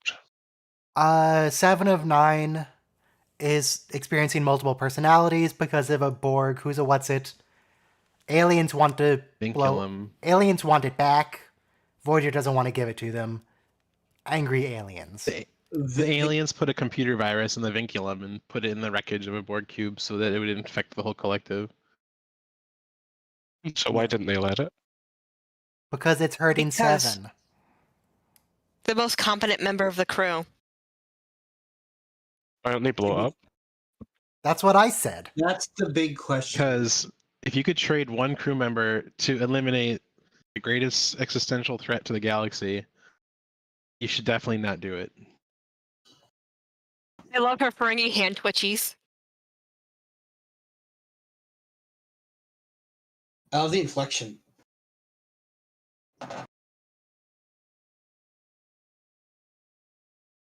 So the Vulcan Oh, so- personality knows that they're just one personality. Yeah. Which, I mean, is kind of on brand for them because they're so logical and they realize, wait a minute, something is fundamentally wrong here. If he gets louder, it'll work better. So just What I remember of this next scene is that it's horrifying. it's like a really low frame rate and it's all blurry, like Mhm. like That's drunk just goggles. Voyager in general. Wait, I think I saw a Monster Maroon in there.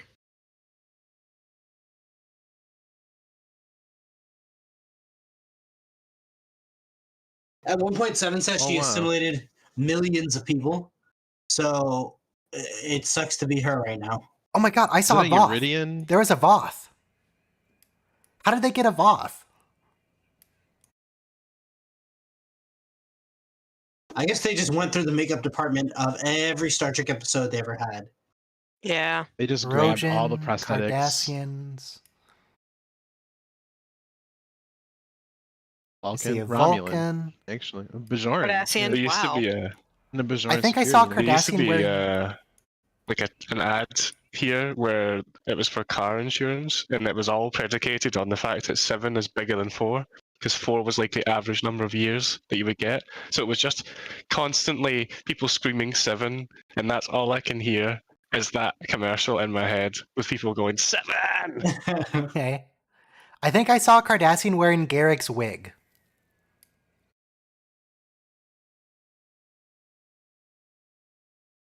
Okay, yeah, this is psychologically messing with me. Yeah. Me too. I'm starting to This have part's like messed up. a lot of anxiety and The little kid screaming, begging for mercy. That's fun. Okay. Who here has seen that Jordan Peele movie, Nope? No. Nope. It's the UFO one, and that one fucked with me so much right now that I'm having difficulty sleeping. Oh, I watched it. That happened to me with Paranormal Activity. The movie itself wasn't scary at all, but when you're alone in the dark at night, suddenly it's scary. if you watch the movie Yep, would it cancel out? I wish. But no, the Peele turned the idea of a UFO and alien abduction on its head, and it messed with me a lot. I've had auditory hallucinations of like 1,000 people yelling at me at once, and I learned like that's not a good sign. That's a sign of like, what is it, like severe stress or anxiety? No, or it's whatever? generally not good to hallucinate. Not in general. No. Yeah, but I'm just saying if anyway. So I haven't had it in a while, but And the thing is, it feels realistic when you have it, so you can't tell that you're having it, and that's, that's the crux of it. yeah, I didn't have it on a real psychological sense. It's just I've been in like very emotionally stressed, so I've just had the same sensation. But yeah, it's a sign of like severe psychological distress.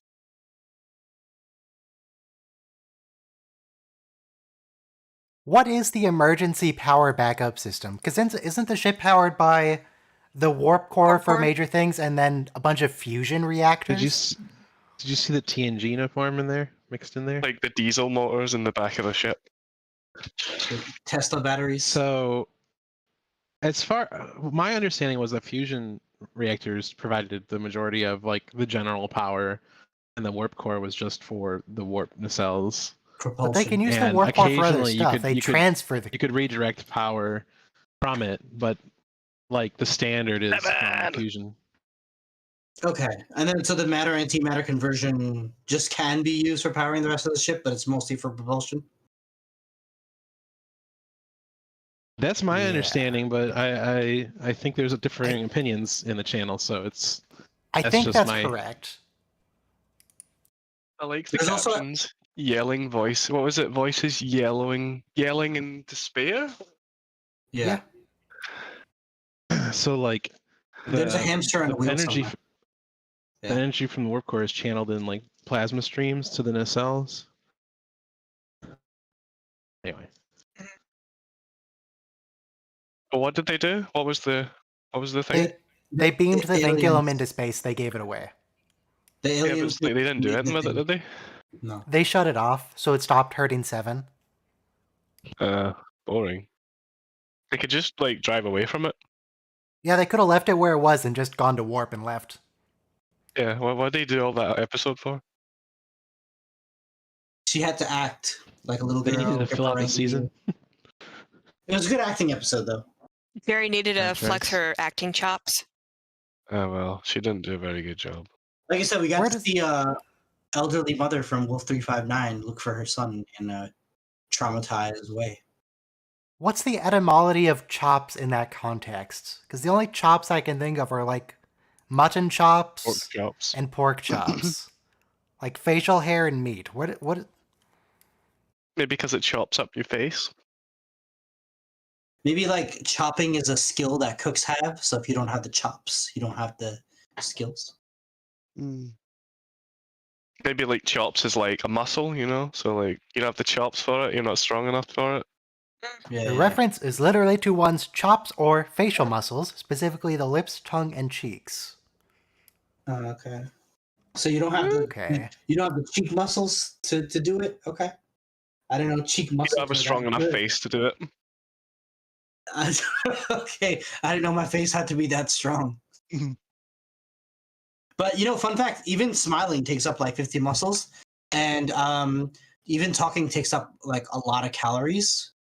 So your face is Oh. actually doing a lot of work Why don't we just have one muscle for it though? Like because if we it's have to a thing that express. are- We have to Well, express. because- ourselves. The only part of the body that only has one muscle is like the sphincter, and that would be horrifying for facial expressions.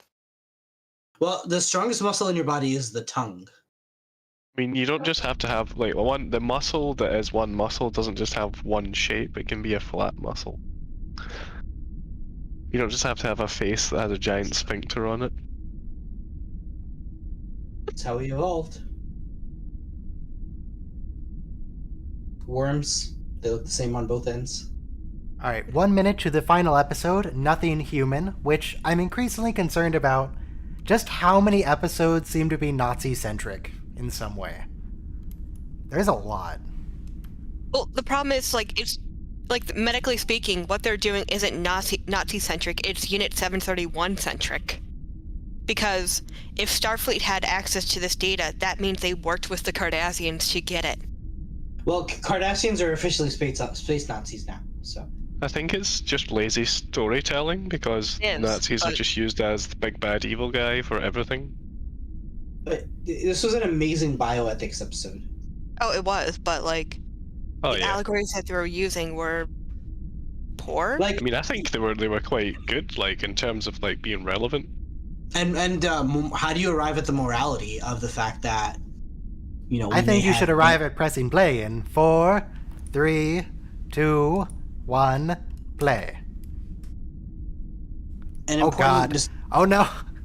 Oh, not this. Yeah, let me continue. His Pay attention. slideshow. Is Torres asleep? Yeah. Be conscious of the fact that everyone's just like not paying attention. Oh no, she's awake. She's good. Wait, was when he ventured into the gunnels of the ship? I don't know, man. But why is the Wait. doctor so blurry? Because he's on a he- green screen They were, Yeah. they were doing a composite. and the chroma it's key such- isn't super great. There's more. It's like a JML advert. No, doctor.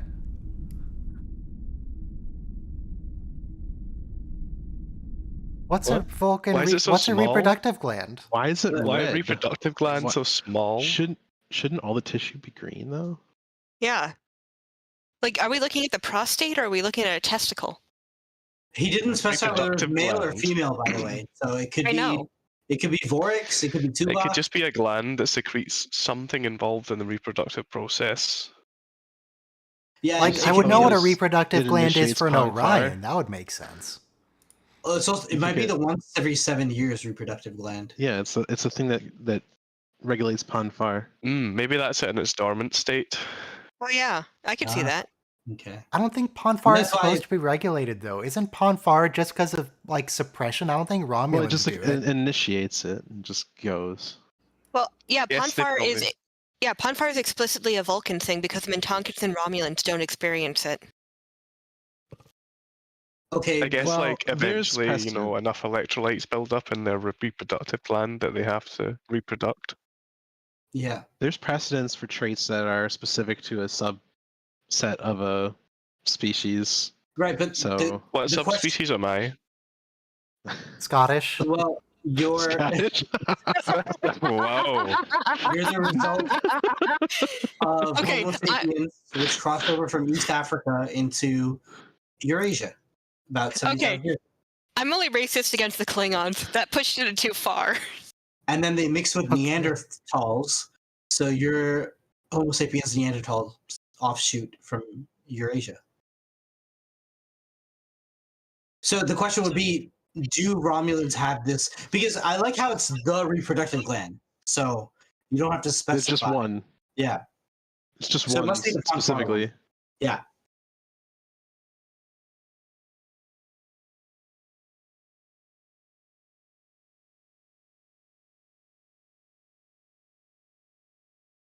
But I remember in 8th grade we had to do a debate of any controversy. Like 2 students would present both sides of any controversy, and one of them was, should we test on animals? And our 8th grade teacher, she was very smart. She was a doctor, so Dr. Silverstein. She said, "Hold on, because there's medical testing and there is cosmetic testing. Those are 2 different things." And I think it's important to keep in mind. Because even if you're for testing, let's say on animals, or this episode is about testing on people, right? So testing on people, Yeah.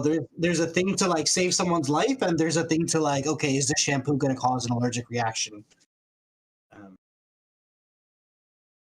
And I always make that distinction whenever anybody brings up the topic of medical ethics. I said, you could justify many things to save a life, but for cosmetic purposes, there's something wrong with your head. But having said that,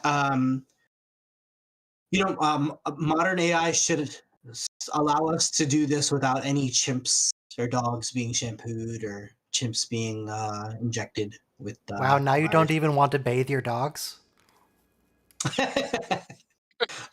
No, I just don't want lab puppies to be raised for to make sure the shampoo won't cause a rash.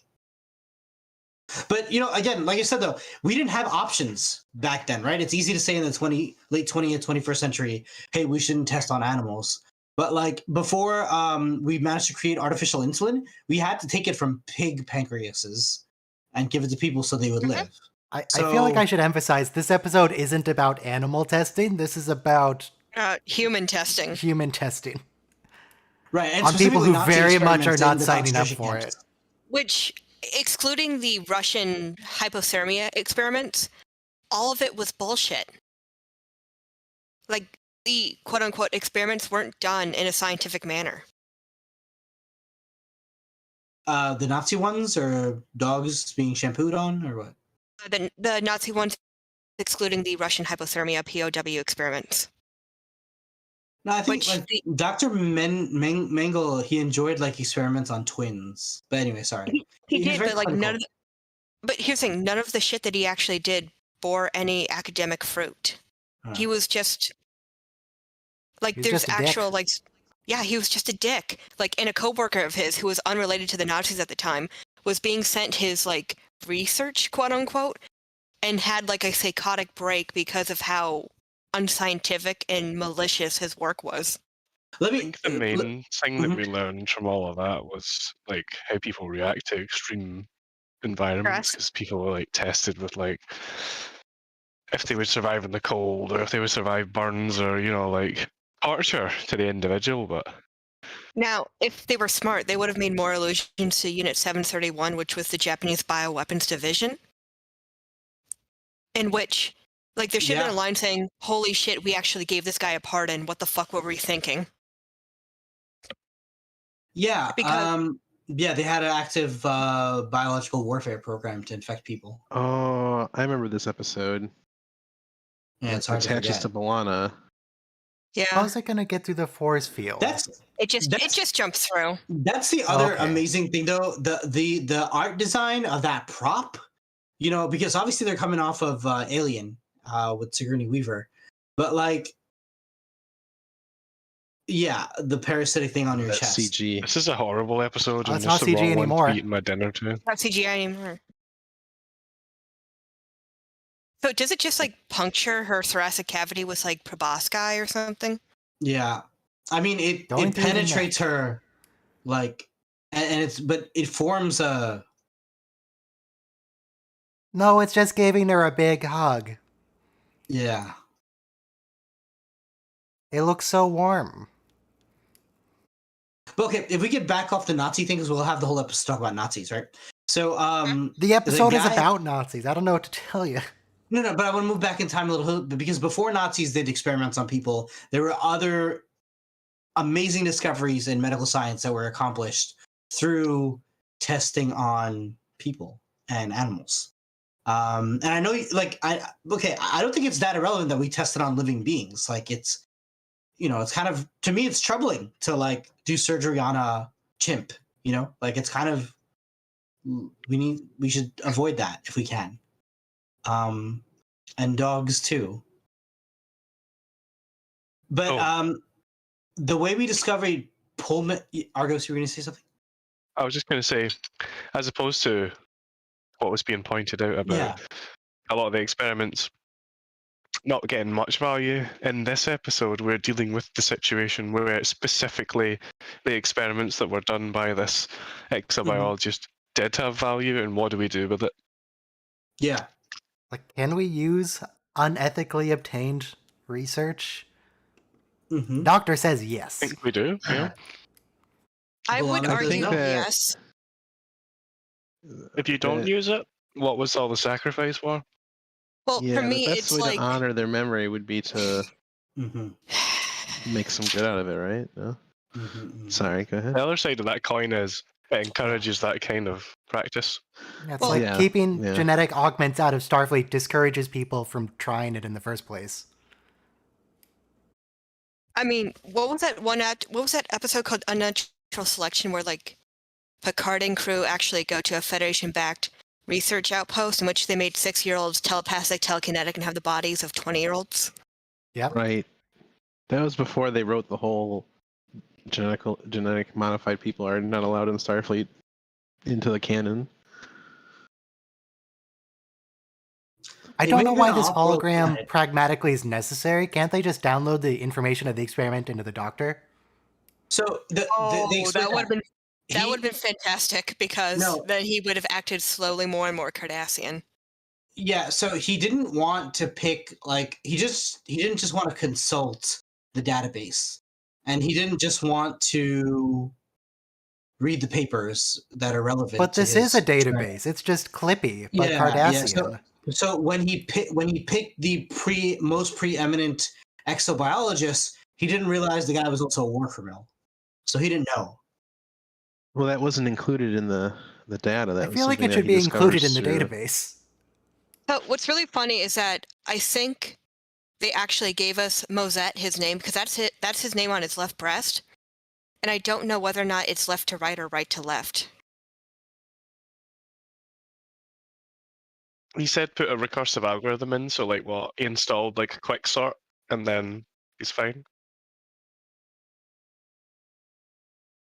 So if they had merged this data into the Doctor, it'd be funny as like every day or hour goes by, like his features become more Cardassian. He starts to get his skin starts to turn gray. He starts to get the spoon head. He could have just made a composite of all the best xenobiologists in the Federation database, and that would have solved the problem. Did he not do that though? As on like a data level, he just chose this Doctor as a Not xenobiologist, avatar? exobiologist. So, oh my god, God. sorry. We don't talk about xenos in the Star Trek picture. Come on now. You're right. I love how much of a civilian he looked like right now. Yeah. But like for example, our space program, the Saturn V rocket was directly built off of the work, and the Nazi scientist Dr. von Braun was also given United States citizenship, and he's also like has his name on the program of the Saturn V rocket. So Yeah, I mean, but he engineered the V2 rockets that were directly falling on London and raining terror over Britain's lives. So the Saturn V engine was effectively a scaled up version of the V2 engine, like just scaled up. And the Russians, the scientists the Russians had captured, they weren't as good, and they were unable to scale up the engines. So their moon rocket, they had a moon rocket, had like 40 engines in the first stage to make up for the fact that they couldn't make them bigger, and that was part of the problem. It was hard to balance, and they had several failures. Like they destroyed the entire launch site with a rocket that exploded, like on the launch pad. So Apparently, that was the end of their moon NASA mission. is built on the blood of innocent Britons. Yes. So apparently, Mengele's actor here, David Clennon, is, in addition to an actor, well, he's old now, but previously being an actor, he was also a political activist who was particularly unhappy with movies and TV shows sort of not glorifying, but glossing over torture and like the Vietnam War and all that stuff. Repeatedly spoke out about the film Zero Dark 30 and refused to vote for it, stating that it promoted using torture as acceptable. So the actor is the anti-Cardassian. Oh, he's actually takes a moral stand on all this stuff. That's cool. But yeah, what I'm saying is though, like you can't renounce the Saturn V rocket just because it was built by the same Nazi scientist who invented the V2. Oh, that's interesting. He's not wearing a Dajapa. Yeah, but look, Also, he I has think the the first episode and only episode he what? appears in. He has a the provisional Maquis thing. If you notice, what? He's not wearing the earring, but he is a Maquis. Oh, so actually, what you could say is that all my colors are elective. Huh? The if you remember in Next Generation, Rolaren had to get a special like discompensation or whatever to wear hers. Remember, Riker kept giving her a hard time about it. He's like, I want you in a regulation dress uniform, and like she took it off. I mean, was he just acting like a dick though? Because like she took the fall for like the deaths of like 17 people. Yeah. He was being a jerk. But then there was the episode where they lost their memory and they hooked up. So yeah, but regulations are regulations. Like nobody wears earrings. But even now, like in current day, like in the military, they allow you to wear religious headdresses and stuff now. So like sure. A lot of times there's a lawsuit involved, but yeah. So much for infinite diversity and infinite combinations.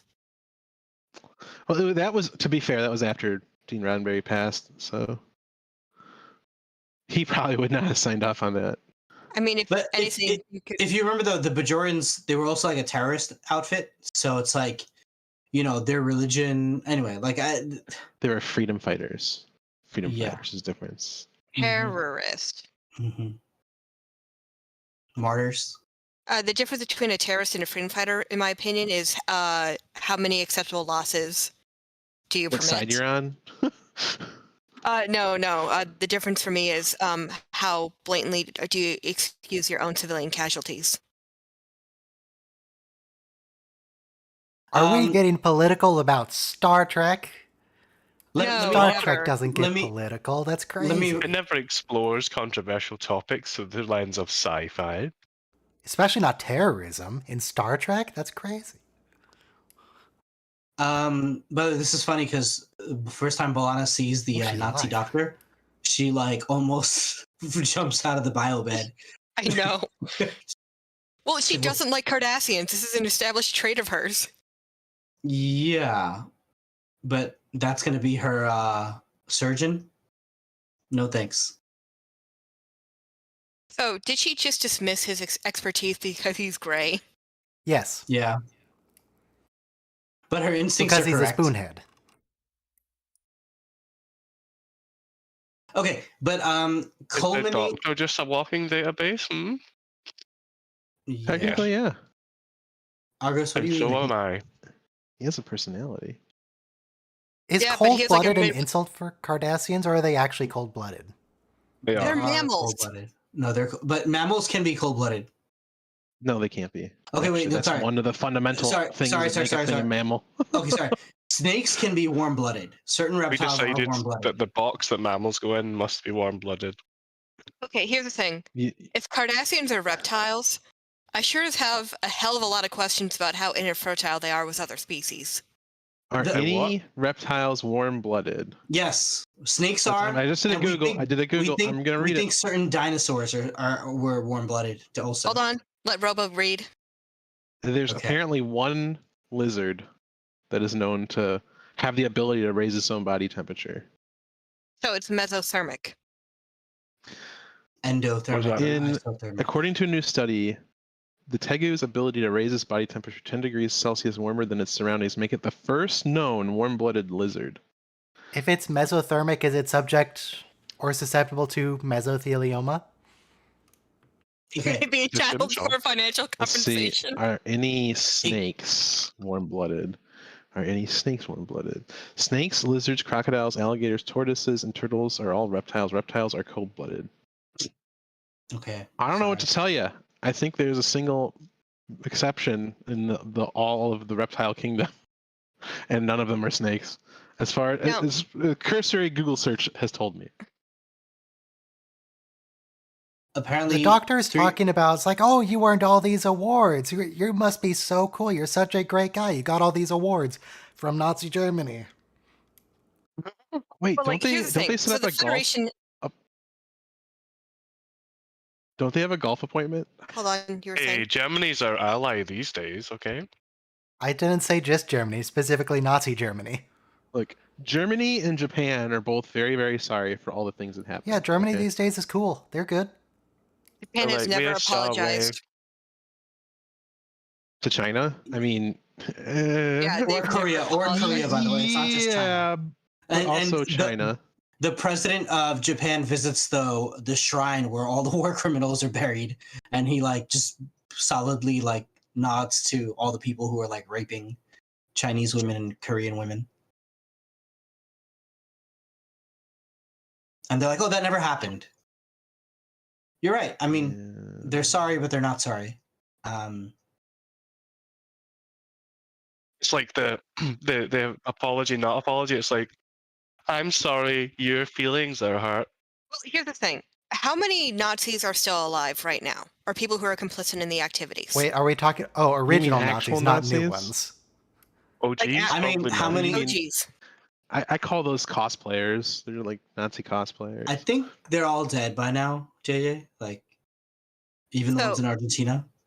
Okay, so I have a question.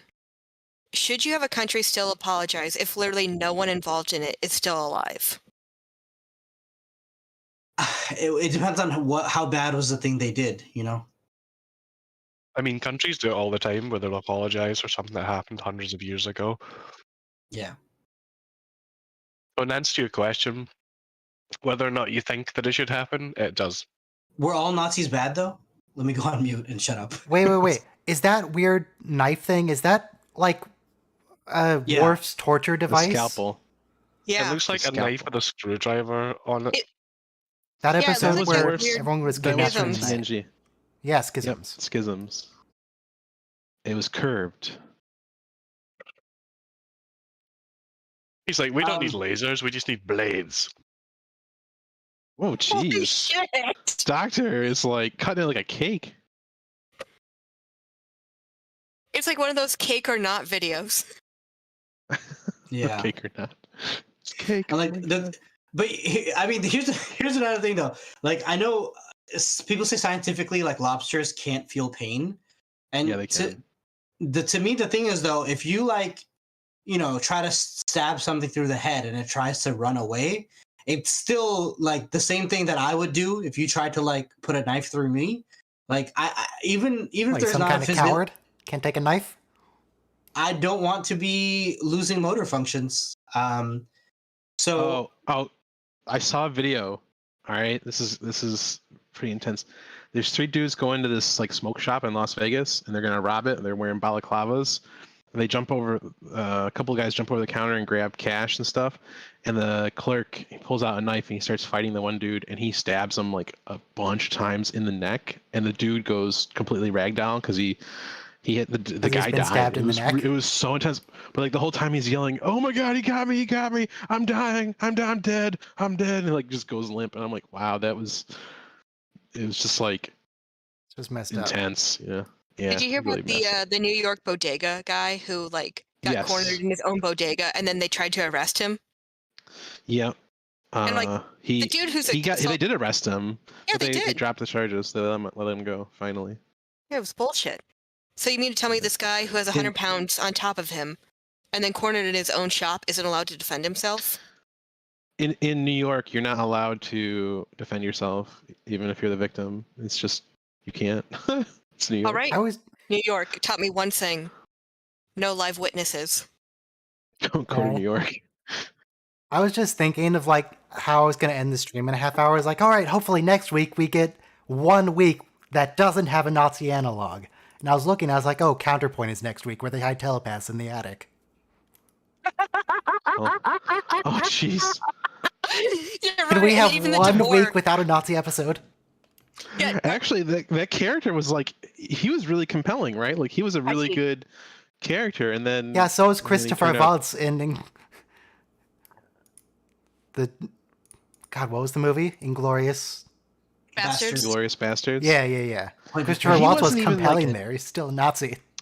He was a sociopath. He just was like the Nazi party was just a means to an end for him. Like he was, I don't know. Monster? He just wanted to torture people. Yeah. I don't think he cared one way or the other as long as he was coming out on top.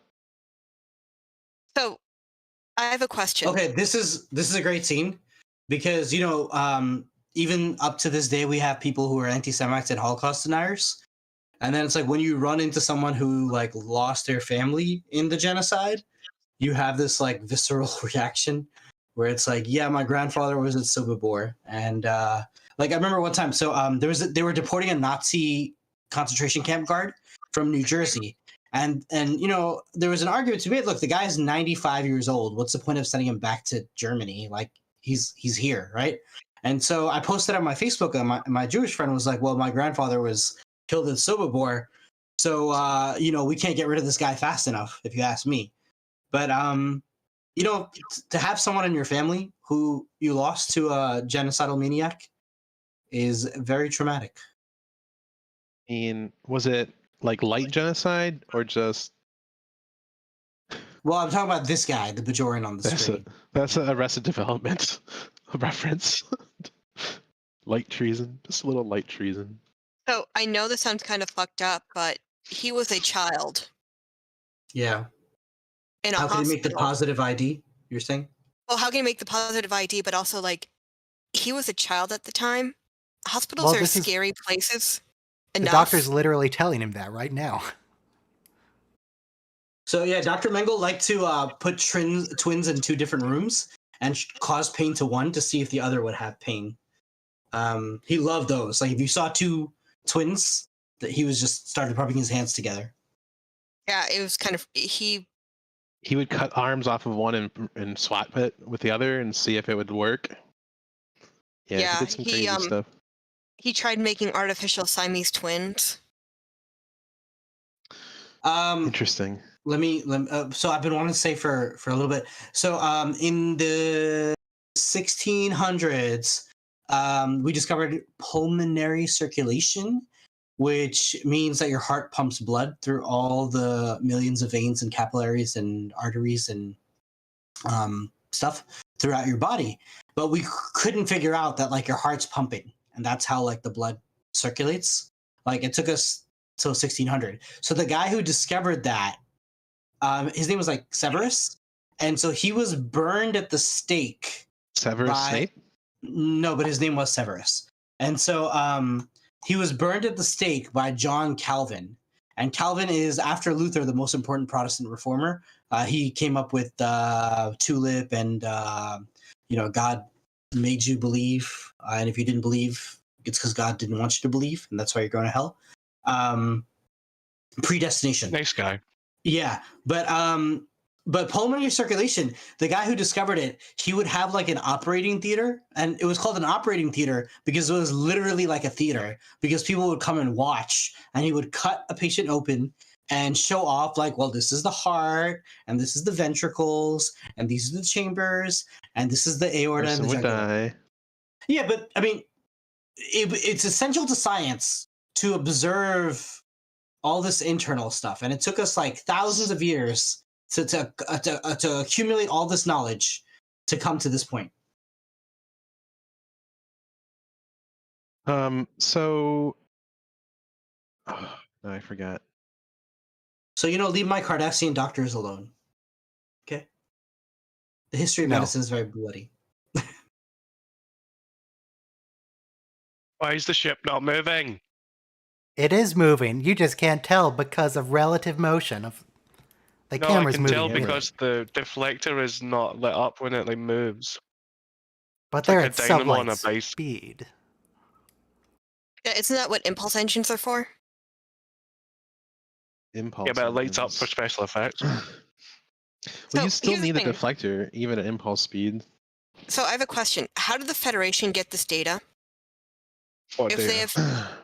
they have Krell's medical data and they're able to replicate him 100%, that means that they worked with him. They are not They can shy only to watch replicate what- crimes. Come on. What they shared.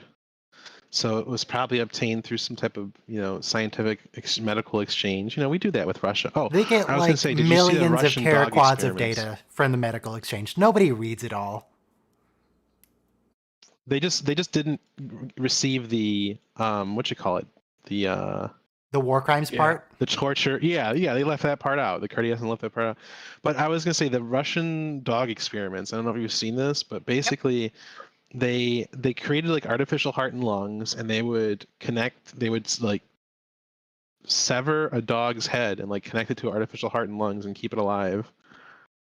And like it would still respond to stimuli and stuff like bright lights and flavors and stuff put in its mouth. It would like lick its jowls if you put something in its mouth. And anyway, yeah, it was like bizarre.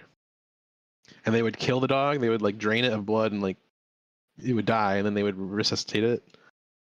It's crazy. This is a depressing episode, guys. Yeah, I'm still eating my dinner as well, which is like making it a bit Yeah. difficult. but- I've lost my whole appetite, so What's for dinner? dogs. I Drained doubt. of I blood. doubt. I'm not telling you I in doubt case the you beans ruin it dogs. more. Drained of I blood. promise I will not ruin it. What was the point of draining the dogs of blood? Oh, just to pump blood back into them. Oh, okay. To Just see to if see they could what would restart the happen. dog. Yeah, they were just trying to like experiment. And They press the power button for 3 seconds to turn it back on. Okay. uh, Oh, the United States, by the way, we're not immune from all this. They had the Tuskegee experiments where we took black prisoners and we purposely infected them with tuberculosis, and we wanted No, to try syphilis. syphilis, sorry, and then we wanted to see if we could cure them, and that was okay. there was lots of experiments that they did. They experimented on like a whole town. There was a guy that was at the But not yeah, Los Alamos. Was it Los Alamos? No, I don't think it was Los Alamos. I think it was criminals specifically Was that the were infrasound easy test experiments? subjects. the one where the guy accidentally stirred that giant flask containing aqueous solution of plutonium, and he got a huge gamma dose, and he was basically comatose after that. But they did a bunch of experiments on it, telling the family that was going to save his life, but it was definitely not going to save his life. Are you mixing up a story with Hirochi Ouchi? No, there was. I'm not sure if it was Los Alamos or if it was. So this guy is justifying his things here. He said, "Look, I had to come up with a cure for the plague, and I purposely infected some couple of dozen people, and whatever worked, I came out with the cure, and I healed the most amount of people. So what I did was worth it." So like a And- utilitarian approach to Yeah, medicine versus like the Yeah. individual approach.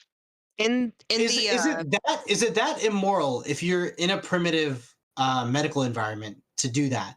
So if it saves more people and you purposely infected a smaller unit of people to save a larger Only if the population? people knew what they were signing up for. Yeah, Good point. Good point. and You had to prisoners have cannot consent. informed consent. I think the Bajorans probably would have, given their culture. You think Yeah, the Bajorans would have willfully submitted to Cardassian medical experiments? Yeah. No, I think they would have done something for the greater good if they could have. Yeah, but that's a Bajoran scientist. This is a Cardassian scientist. Yeah. Like it's done in the context of colonial policy. So But in the beta canon books, Kralmaset comes back again for like 3 books. His psychology is so fucked. It's really interesting. Like he's more than this episode. no, he is a straight up sociopath. Uh-huh. Like during the invasion of Beta Z, which happens in DS9, he's experimenting on Betazoids. And do you know what he does when he performs a leucotomy? Bad A lobotomy? stuff. He sings a fucking nursery rhyme. Mm-hmm. Krell does? Yeah, Yeah. Krell. And he says, Messed "Yeah, up. that's what I sing to my kids when I put them down to sleep." Here's the other problem, right? Like, you have a Bajoran crew member. Like, all the Maquis on the ship might resign, if, like, Starfleet crew goes ahead with this. Like, there's a huge problem for anyone who's Maquis. Yeah, and the fact that it's not even brought up. Well, I mean, they just brought it up with the Bajoran guy. He said, look, like, why are we profiting from this evil... No, but the fact that it's not being brought up here at the table. Yeah, but in that context, Chakotay's bringing it up because the guy complained to the captain. But also, like, remember, B'Elanna's wishes are against it. Mm-hmm. But here's the So thing. it's like the patient doesn't want it. But here's the thing. Sorry, but Paris too is a great role here because he loves her. So he's like, who cares where the hologram came from and why it came from? Let's just save B'Elanna's life and forget about what she thinks.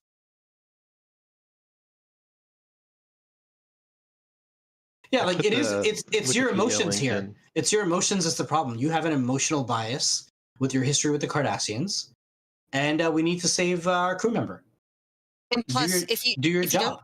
If you don't save her, you're down a chief engineer, but also, damn, the camera work was fantastic right here. Yeah. No, you're right. If you're down a chief engineer, then there's no way you're getting home. It's like, damn B'Elanna's opinion. We need her. Yeah. We're dragging you along for this clown ride. Like refusing that other Bajoran's request to leave. It's like, no. Yeah. We need every crewman we can get. Yeah. You work for us. Part of the ship, part of the crew. Like, I'm not really down with pig insulin. I'd have issues. Like, I don't eat pork, so I don't want pig insulin inside me. Now, obviously, if I have to live, I think I'd take it. But... How come we never got Stellan Skarsgård in Star Trek? I mean, usually the only time that you'd be given pig insulin is in the case where you need it to live. So, yeah. Very good point, Argos. Yeah, they just take it for fun. Back in the day, that was your only option, and now we have synthetic insulin. Can I tell you guys something so you guys can laugh at me? This is not a funny episode, but go ahead. No, it's just every time I'd go black, I thought there was something wrong with my computer.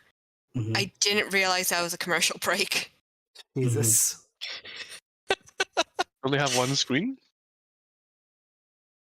Well, I have only the shared video right now. It's just like the countdown timer that's shared. I see. You're exposed as a single screen user.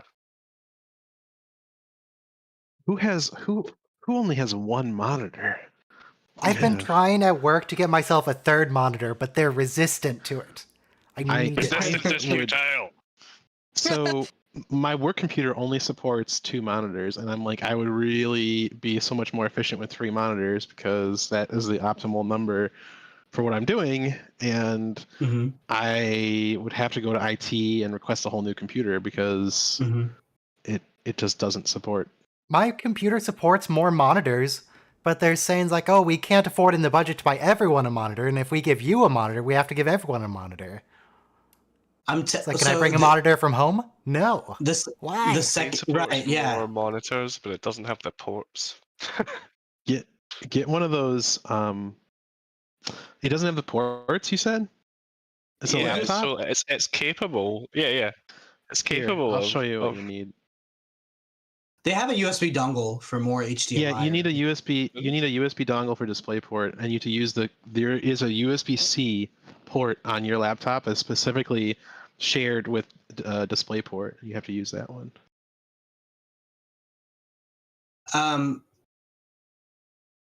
This guy's so clinical. He by the way, he cares even less for the parasite, the organism. The things like crying in pain. He's like, yeah, keep crying. I'm getting even deeper into your deepest. It's not a Cardassian, so who cares? Pin marrow.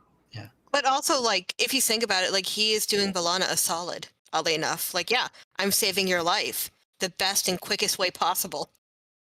Oh, where can I put this? I guess. I don't know. I'll put this in general, Argos. You can't assume that it's not a sentient life form. You know, like. But that's Do they have to be doing this surgery inside a Cardassian lab? Well, he said earlier that I prefer the workspace of my own lab if we're going to be doing this. You know, he has to know where all his torture instruments are.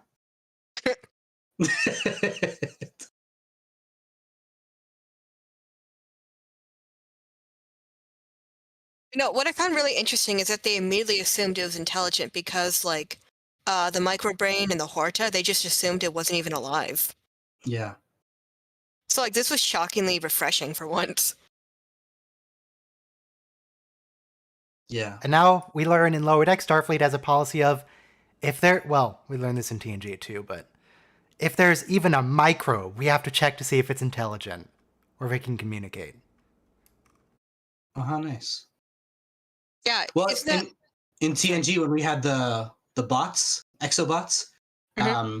They didn't care, but yeah. But I guess it was after that. TNG goes back and forth. Mm-hmm. Yeah.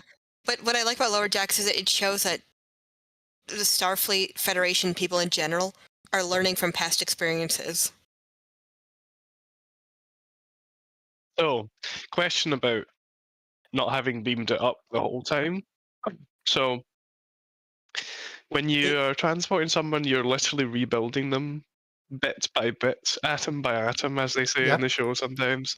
So, why couldn't they just have beamed out the tendrils with the alien into, like, a force field or something? Just kept it there in stasis. Don't worry about it. So the plot, but the explanation they gave was that the biosigns between B'Elanna and the creature were indistinguishable, and they couldn't differentiate But them. they are literally different, like, creatures. It would be distinguishable. It had snaked into her bloodstream. I agree. I agree, but, like, if the computer can't distinguish between the two, we would have just created another, like, transporter accident a la the motion picture. But also, if you have a tick on you, for example, don't just squeeze the tick off or pull the tick off, because then, like, the blood will be shoved back in. Yeah. Yeah, and also the fangs are still in you, so the thing that's giving you Lyme disease is still in you. So, you know, get it off the other way, you know, with a credit card or something. But you can't just rip off the tick with a pair of tweezers. I actually did, and do you know what happened? You got Lyme disease? No. Okay. But I actually pulled off, like, a pinhead-sized chunk of skin off with it. Yeah. No, I have a cat, and I thought she had a tick on her once, and the first rule was don't just pull the tick off. So the doctor before was talking about alternative medicine, and it looks like we are actually getting it now. She's being cured by incense. Well, I mean, I actually burn frankincense when I'm really angry, and it calms me down. Does it actually calm you down, or is the act of doing it what calms you down? Well, I do have a little weird ritual of it. But frankincense has a real aromatherapy kind of thing to it. It hits your brain. It's a drug because it changes your brain state because it's such an amazing smell. That sounds like Holcomb to me. Have No, you but- ever but smelled Argos- frankincense at a church service? But Argos is a little bit right. I do have like a weird ritual where I actually do like get out the herbs and then parcel them out. Yeah, all that's right. But what I'm saying is that frankincense is an actual neuro. I think Um, that you probably might be right, but the way you explained it was just like Sure. it smells so good it changes Yeah. your brain state. It's like an Yeah, advert yeah. for something. Like, I used to burn frankincense every day, and but you know what? It instantly calms you down. Like, I have issues sometimes. I get overexcited over stuff. So, like, instead of smoking a cigarette, burn some frankincense. Is that the message? So, That's what I'm saying. It hits you. It hits you like a drug. did they give frankincense to baby Jesus to stop his crying as a baby, to calm the baby down? Nowadays, they just hotbox the baby. Drug the child. Okay, I'm just imagining one of the wise men just blowing a fat Just getting whip into lit. baby. Frankincense is the sap of an ancient tree, so it's very expensive. So just like giving someone gold and frankincense and myrrh. What do you those mean are very- ancient tree in this context? Does the tree itself have to be old? Tree must be Both, very both, old. Yeah. both. The tree is old. The practice of like getting the sap from this tree is old. It's at least like 6,000 years old because You don't want the young tree sap because then it's I just. don't think there are a Yeah, lot of and 6,000-year-old the- trees. no, what I'm saying, we've been doing it for 6,000 years, and there's like the trees themselves have to be like 200 years old, like because There's like Hyperion. I think the tallest tree in the world is a California redwood, right? Hyperion, and like the location is secret because they don't want people to try and destroy it because Well, people how are hard dicks. could it be to find? It's the tallest tree in the world. hey, Well, this, it's hard to tell because you don't know where the ground starts. where this the sun starts Cardassian motion. doctor, this Cardassian doctor's like, so we're going in the medical journal for this one, right? Like we healed a half Bajoran, half Klingon, half human, half Klingon Hmm. hybrid. So And, frankincense, you can only get from an ancient tree through ritual practices. You can buy a pound of frankincense. You can buy a pound of frankincense off Amazon for $15. Yeah. yeah, it's taken off Super of an easy. ancient tree. It's taken off an ancient tree. Hey, did you know that vanilla prices crashed during 2018? Did you know vanilla is more expensive than ever? Well, they're Cardassian. mean- They're not human. Yeah, but No. this guy thinks he should get an award for this. I mean, yeah, he saved the life of a woman stranded in the Delta Quadrant on a And he- completely new species. He thinks he should be the sidekick EMH on Voyager. He is a hologram, so he does not exist. And No, honestly, I what's feel So, fun fact: doctors don't say the Hippocratic Oath anymore because, to treat cancer you have to do harm, right? Like chemotherapy is pretty harmful, so you can't say do no harm. You can't take that oath. Well, it's like the doctor said. I have sworn an oath to do no harm. I can inflict as much pain as I like. there's something Why did they really give weird about this the guy- writing in this episode. Is there Why did they something give weird this about the guy writing? so much, lighting like, or writing? Writing. Writing. Because here's the thing, like initially he seems unknowing that he was a war criminal, but here he's like, yeah, I am a war criminal, suck it up, bitch. I think that was probably that's- realistic to actual Krill. Like he Yeah. just that seems to doesn't be what mention. He just Cardassians executed are him. like. They're just like, yeah, I'm a war criminal, so what? But he doesn't want to be deleted. He wants to be like a famous doctor again. Their keep entire contributing. culture in which is funny DS9 we because- establish is just war crimes. That's all they are. Yeah. Isn't the real That- Krell still alive? Yeah. Yeah. It's about his And holograms like belligerent trying to sexual eclipse him. tension. Yeah. So that's the last episode today. Next week, God, it's another Nazi analog episode. Yeah. I mean, There's so Hey. many of them in Voyager. I'd never thought of it before, but Jesus. his cause Janeway's so evil that you have to have something even eviler in comparison. So it's going to be 30 days, which is Tom gets demoted and then he gets promoted again like 2 episodes later. It's fine. Harry's still standing there like. Counterpoint, But where they hide the He should've got telepaths to- under the floorboards. And then Latent Image, which is a Doctor episode. Is that the one where the Doctor chooses who to kill and he freaks out? Yes, Yeah. and then everyone gaslights him to thinking nothing happened. Janeway Yeah, sneaks yeah, in yeah. under the dead of night, turns down the lights, deletes things from his memory.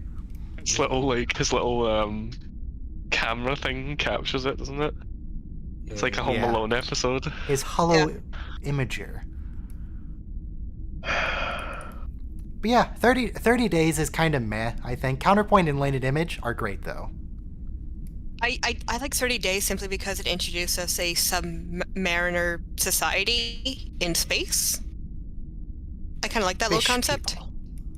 Actually, they're Fishes? not fish. They just live in submarines, yeah. A Yeah. fish. Are we not meeting on the 18th and the 25th? 18th, We're not meeting yes, on Christmas? 25th, no. Okay, thank you. Listen to this guy. Not Christmas itself. Okay. Thank you, Ryan. Thank you, chat. We don't want to incur the wrath of Mariah Carey. I don't understand that reference. What? What did Mariah do? Huh? She just sang nothing. the most popular Christmas song ever. Yeah. Oh. And the most Yeah, it was annoying. Okay, so yeah, 30 days, Counterpoint and Latent Image, and yeah, we can leave. We're done. It's over. Bye. Thanks, gone. everybody. Oh, the week shall perish. Be gone. The week Lord. shall We perish. shall perish. It surely will. Yeah.